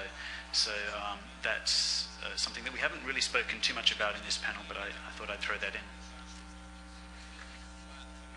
Thank you. Well, in a second I'll pass the microphone to Chris to say a few words. This will also be then a final chance for questions, comments from the floor. I'll ask other panelists if they want to contribute. I'm also warning panelists now that I'm going to ask you to talk about one new thing that you have learned from this conversation. So you have some time to prepare. But before we get onto that, I'll ask Chris to make a contribution. Well, just in terms of next steps, I think, as this discussion has shown today, it's critically important for us to continue to have these conversations in formats like this, and not just in the format here, but also in the regional and national IGFs. I mean, I think this is a very important component of all those, and I'd urge this to be included to the extent it isn't already in those various fora. And then, of course, some of the next steps really revolve around the importance of capacity building and the global Forum for Cyber Expertise and some of the work that's being done, which really does carry out and weaves through almost every topic we talked here. The final thing I'd say is we need to have these conversations here, too, and that's why it's so critically important the IGF actually continue its existence and do that for a substantial period of time to bring predictability. And so we have called for an extension, as you know, of the IGF at the UN General Assembly. We call for it again today. We know that many stakeholders have also joined in that call. We think this illustrates how valuable this forum is. Thank you very much. Thomas, you have the floor next, and then after you, Caroline. Thanks. Thank you a lot. And first of all, I think in terms of the next steps, and when we discuss the cybersecurity and how to progress in that area, I think it's important to always ensure inclusiveness and universality, so that we have those stakeholders, and we have those stakeholders from all nations at the table. And some other panels also mentioned, I think, that cybersecurity is different from other areas, and in the regard that it's very democratic, so the issues can come from anywhere, and also everyone needs to be protected in the same way. But also we need to avoid that discussions about people without them being at the table. So how do we bring them together? And in that sense, there are some challenges as well. There's the number of forums and forums and discussion platforms that we have. And I like actually Chris's copyright on that, and Cyber Alps, I remember one conference Chris said, there are so many cyber summits that now we have Cyber Alps, so question is how do we get that alignment, because if again we can't expect every stakeholder from everywhere participate in every fora, you know. So then how do we maybe try to break down into issues, you know, maybe have a more issue by issue discussion and start understanding that, you know, we can no longer talk about this broad thing, you know. Now there are various different issues that we maybe can bring different people to discuss them and then ensure that the right people are around the table and also the right people are equipped to participate, you know, so they know how to participate in those processes, have capacity and can come. Thanks a lot. Thank you, Thomas. I think the Rocky Mountains of Cyber Summits may be more than the Alps, but Caroline, over to you. Thank you very much. I'd like to second Chris's call with respect to expanding the conversations into the regional and the national IGFs as well, because one of the points that's come out from this conversation is the need to create additional awareness on the issue. I want to bring up another point though within that, which is the IGF as a platform was created to address the bridging the digital divide, and within the WSIS review, there is a call for addressing closer relationships between the WSIS action lines and the SDG. As we know, cybersecurity is a critical importance in advancing the 2030 agenda. So within that, similar to what was done in this past year with respect to policy options for connecting the next billion, I think the next step is really policy options for enabling cybersecurity, and specifically within the context of bridging the digital divide, it's very much about cyber capacity building, I think, which is something that all the stakeholders around the table and in the broader IGF globally around the world can agree on. So that's one very concrete step that I'd like to put forth. It would also then create awareness and visibility of all the different multi-stakeholder initiatives that are already ongoing around the world. So, and then to Jeremy's comment with respect to the open government partnership, so that's reaching out to our stakeholders. There are other organizations very similar to the open government partnership which are addressing exactly the same issues in a multi-stakeholder forum. It would be nice to identify some of those organizations and also bring them into the table. Thank you. Well, now I'd like to open it up to the floor if there are any thoughts on the next steps or any concluding thoughts as we start to draw the threads together. Now is your opportunity to come to the microphone, ask a question or contribute, or if there are any questions or comments from remote participation. No. So you have the floor. Hi, it's Fabrizio Pessoa from Axur again. My question is, we definitely know that we need to engage more people from all other stakeholders. We know that we have to try and, for example, I gave the suggestion of going there and bring them to events. But my question to you would be, who should be in charge of doing that? Who should be the ones going to the events and trying to bring other stakeholder groups? How do we deal with that? Is that something that we would deal in the IGF? It would be some organization like ISOC. Do we have someone that's dealing with that? Or maybe we should create another kind of organization to start doing this collaboration and efforts with other stakeholder groups? Thank you. Who would like to comment on the question?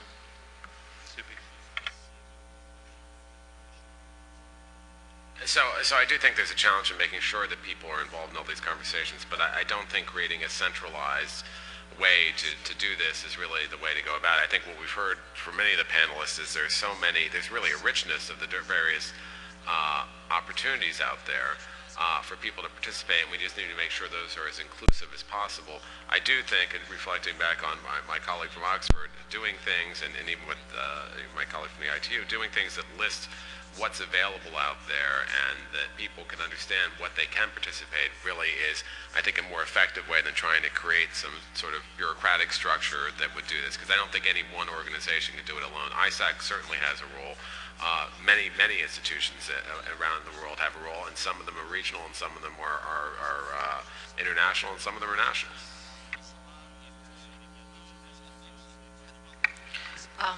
So very briefly responding to the question, this year the MAG opened up to a new stakeholder community, and that has about 3 youth representatives. It's happened for the first time. We also believe that each of us carries with us this responsibility of bringing new people with us. whether it's workshops, the way the rating systems evolved from the last 2 years, how we've been able to privilege and also prioritize and through affirmative action bring in new voices in terms of giving them the benefit of first-time proposers. It's also ISOC, many new ISOC ambassadors, ICANN fellowships, but whether it's introducing people through remote participation, also taking with us the learnings that we take from here, and that truly is the value of the IGF process as a platform which is inclusive and bottom-up and allows open participation. So I think the onus lies with governments to create more fellowships with communication and ICT departments, with also intergovernmental bodies to make these meetings more open and accessible, and also with each of us to take these learnings to each of our respective stakeholder groups, write about it, blog about it, and the internet is all yours. Thank you. Well, I'll ask Michael, and then we have one more question. Michael. Yeah, so my answer to that question is a couple-fold. One is you can look to the processes that are out there and try and gauge, or you can create your own. And I think, that is part of the multi-stakeholder process. Has to happen at every single level. It doesn't just happen way up here. It can happen very, very far down into the community. And I would say, we didn't really talk about this because we've talked multi-stakeholder, but also critical are partnerships. It's who you decide to work with in your own community to start addressing these issues. Who is right around you in your neighborhood who's also concerned about this issue, who you should be talking to about this issue, and figuring out, like, how can we do this in our town, our city, our country, our state, whatever your structure is, and start your own multi-stakeholder process to address the issue locally. And I think we need more of that. We need more at that level, that happening, because that's a next level of engagement in a lot of places. Thank you. Question from the floor. Please say who you are and where you're from. Thanks. Hello, Sally Long. Can you hear me? Sally Long from the Open Group. I'm the director of the Open Group's Trusted Technology Forum. And so all of the discussion that I'm hearing now about bringing together existing initiatives that are out there, I really support that, because our forum has created a standard and an accreditation program for ICT providers for product integrity and supply chain security. And so it's a standard that was created by Microsoft, IBM, HP, Cisco, Huawei, Juniper, EMC, and a little bit of the DoD. And so the point is, and it's a best practices standard. So when I heard you all talking about best practices for ICT providers, I thought, well, wouldn't that be great if we could work together and you could be more aware of that. So I know it's not, it's hard to take in every initiative out there, but I think it's important that you don't reinvent what's already there. And I would also like to say this is my first time at the IGF, and I'm very amazed at the experience, the passion, and the enthusiasm for solving these tough problems. So thank you. Thank you very much for that. Would anyone like to respond on the panel to that point? Okay. Lara? No. All right. Well, thank you. I think we're drawing towards our conclusions now. We've covered a really wide range of issues. I'm really impressed at the breadth of the agenda that we've managed to cover, but also the fact that we've looked in some depth at some of these key issues. So I really think it's been a valuable session. I've certainly learned a lot, and I will take away a lot. And as I warned panelists earlier, we have got a couple of minutes. I'd just like panelists to have a think about one new thing that they've learned from this conversation, or one new takeaway, and share with us what it is that your takeaway from the discussion so far. So who would like to go? Mr. Waffer. Thank you. Throughout the session, we talked about various topics. This is my first IGF, and I'm so delighted to be a part of the panel, the cybersecurity issues as well. What we learned was the same theme, the collaborative work of the stakeholders. Each and every panelist is representing an entity, and the way this all topics were brought up, we were in a position to answer them. So I would say the IGF itself is a good example of bringing different stakeholders to one table addressing the challenges. Thank you very much. Okay. Yeah, I think the composition of this panel and the open discussion should be a template for the discussions happening in the other fora and at the other levels in their inclusiveness. So that's the one thing I should take away.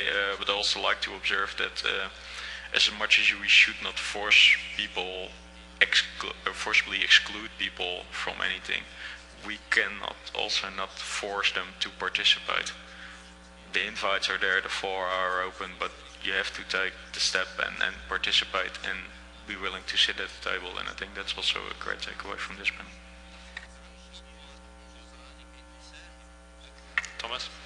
Just more confirmation, I mean, the expansion of the multifaceted problem, issue, how multifaceted this issue of cybersecurity is, when hearing the questions, from government actions to open source, you can see how different issues come into the play, and how we need to bring people who are experts in that, in those different topics if we want to make a good progress on that. Thanks. I just want to reiterate the importance on the capacity building element, which we focused on, we spoke about a little bit earlier.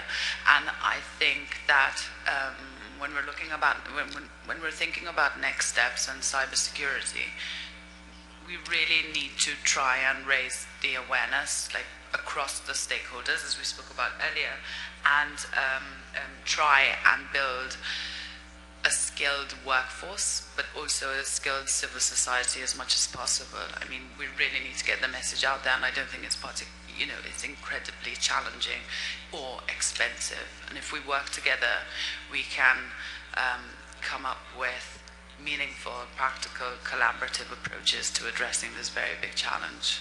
And I look forward to working with everybody. Thank you. Jeremy?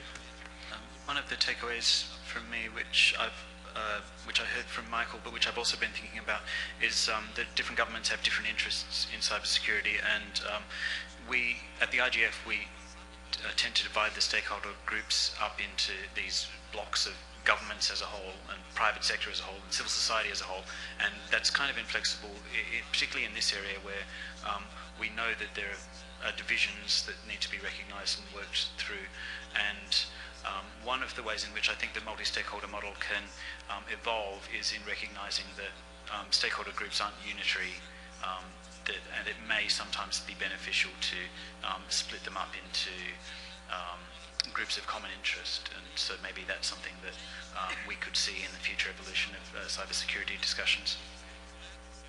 Thank you. I'll pass the mic to Voot. Maybe not completely as a moderator, but also, of course, I take something home with me. We've talked a lot about openness, about trust, about capacity building, about awareness raising, about security, about a little bit about surveillance, of course.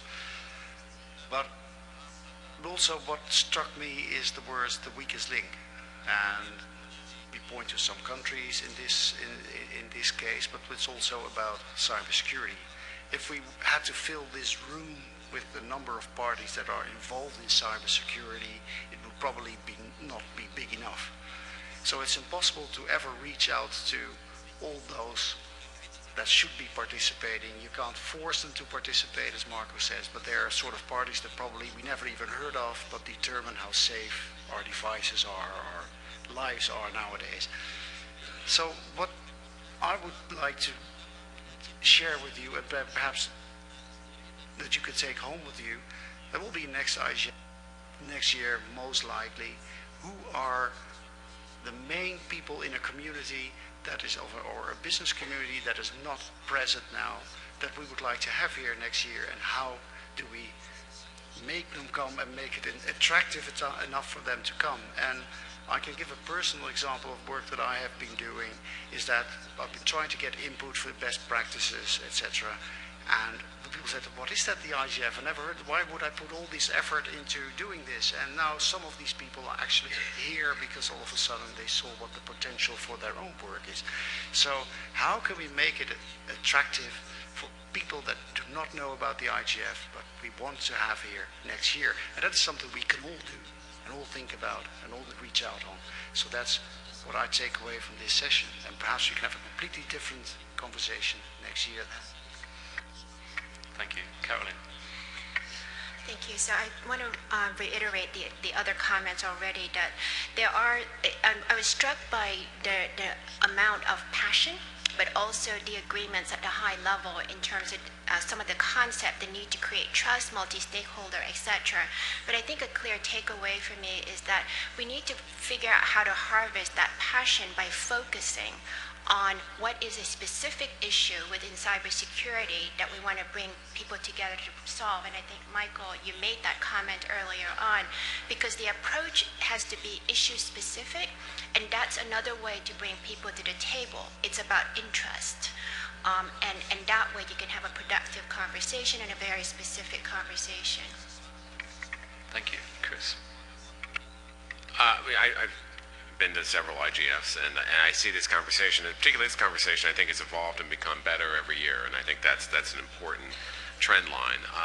And I do think that the workshops provide a good place to talk about best practices and then bring that together at a panel or a plenary session or a main session or whatever they call it next year like this. So I think that's very helpful. I do think one thing that, and it'll be up to Mexico who will be hosting this to really promote, is that I think you don't always get all the expertise you need in discussions like this, because people don't really know what the Internet Governance Forum is, or may say, oh, that's about Internet governance. And they think of that as a narrow term, and it is for many people. But I have to get the people who do these kinds of issues, the cybersecurity issues, from business and government, who might not be coming to an Internet Governance Forum. They might look at it as something that's not really in their area. So I think a good promotion and advertising campaign and outreach to make sure that those folks know how broad the agenda is, not just in this area, but really across the board in the issues that we face in cyberspace, would really help continue to make this conversation even more rich in the future. Thank you very much. Michael. Yeah, I think a takeaway for me, a couple things. One is there are more people that I have to be working with. You sit in this room, you sit around this table, you go to this conference, and you realize there are so many people doing such good work, and that we have to figure out a way to work together even more. And that's I guess it's both a challenge and an opportunity. And I think, to the point, I think this also goes to the multi-stakeholder process too. We sort of talked about, I sort of mentioned that you have to, allow everybody to come to the table. But the truth is, sometimes you have to pick up the phone and get people to come to the table, right? Sometimes you have to actually reach out to people to say, it's not just like, oof, do you want to come? So I think maybe one thing we learned is that we need to help get more people to the table at forums like this. So let us know, we can help. Thank you. Any final comments? Yes. Well, the problem with going toward the end is everybody's taken all the good observations, but I have to agree with Chris that I've been coming to the IGF for a very long time and dealing with cybersecurity issues in the IGF, and I learned about several new initiatives that I'm not involved in and I'd like to be, but I also think the maturity of the conversation is really significantly different than it was even a couple of years ago. I think the level of interest and understanding on the part of broad community groups is very encouraging, and I think the solution space that the ideas and the solutions that are being discussed here and offered are very practical and for the most part very reasonable and actionable, and I think that just speaks to the maturity of the IGF as a venue to discuss these issues. And so I'm very I have learned in all of the cybersecurity sessions I've been in definitely something specific that's happening that I didn't know was happening before. Thank you, that's great. Rahul, do you want to say a quick word? Well, the takeaways have been far too many for me too. This is also my first IGF, just like Mr. Wafa, who is my colleague on this panel. And I must echo the same sentiments regarding the richness of the panel, as well as the passion with which the comments have come in. And, whether it is about making disparate groups rather than a one-stop shop solution, searching for that elusive one-stop solution, whether it is that or whether it is, the takeaways have been too many. So, but it's really been an interesting session, and I'm much the gainer for it. So I take away a lot of things from this, and hope to continue to be able to contribute meaningfully in further many such panels. Thanks a lot. Thank you, everyone. Thank you. I think if the takeaways have been too many, that's a really good sign of a really good session. So I think before I hand back to our chair, just on behalf of my co-moderator and myself, would really like to thank panelists for their contributions. We made you work very hard, and we really appreciate all your engagement. Also like to thank questioners from the floor and from remote participation, and for your engagement. And perhaps most of all, thanks to Subi and Dominique, who organised this session extremely well. We owe them a big debt of gratitude. Thank you. Thank you. And with that, I'd like to hand back to our chair for some closing remarks. Thank you. É chegada a hora de terminarmos a sessão.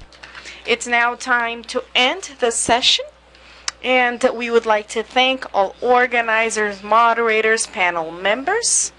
We would like to thank you for this very rich discussion in this theme. Authorities, ladies and gentlemen, we would really like to thank you for being here with us during this whole morning, contributing to all our discussions. I would like now to officially close the session. Thank you. Also, just a huge thank you for the translators and the transcription and our host country. And thank you, Chair. Thank you, moderators. You've done an excellent job. 3-hour session. Very, very grateful.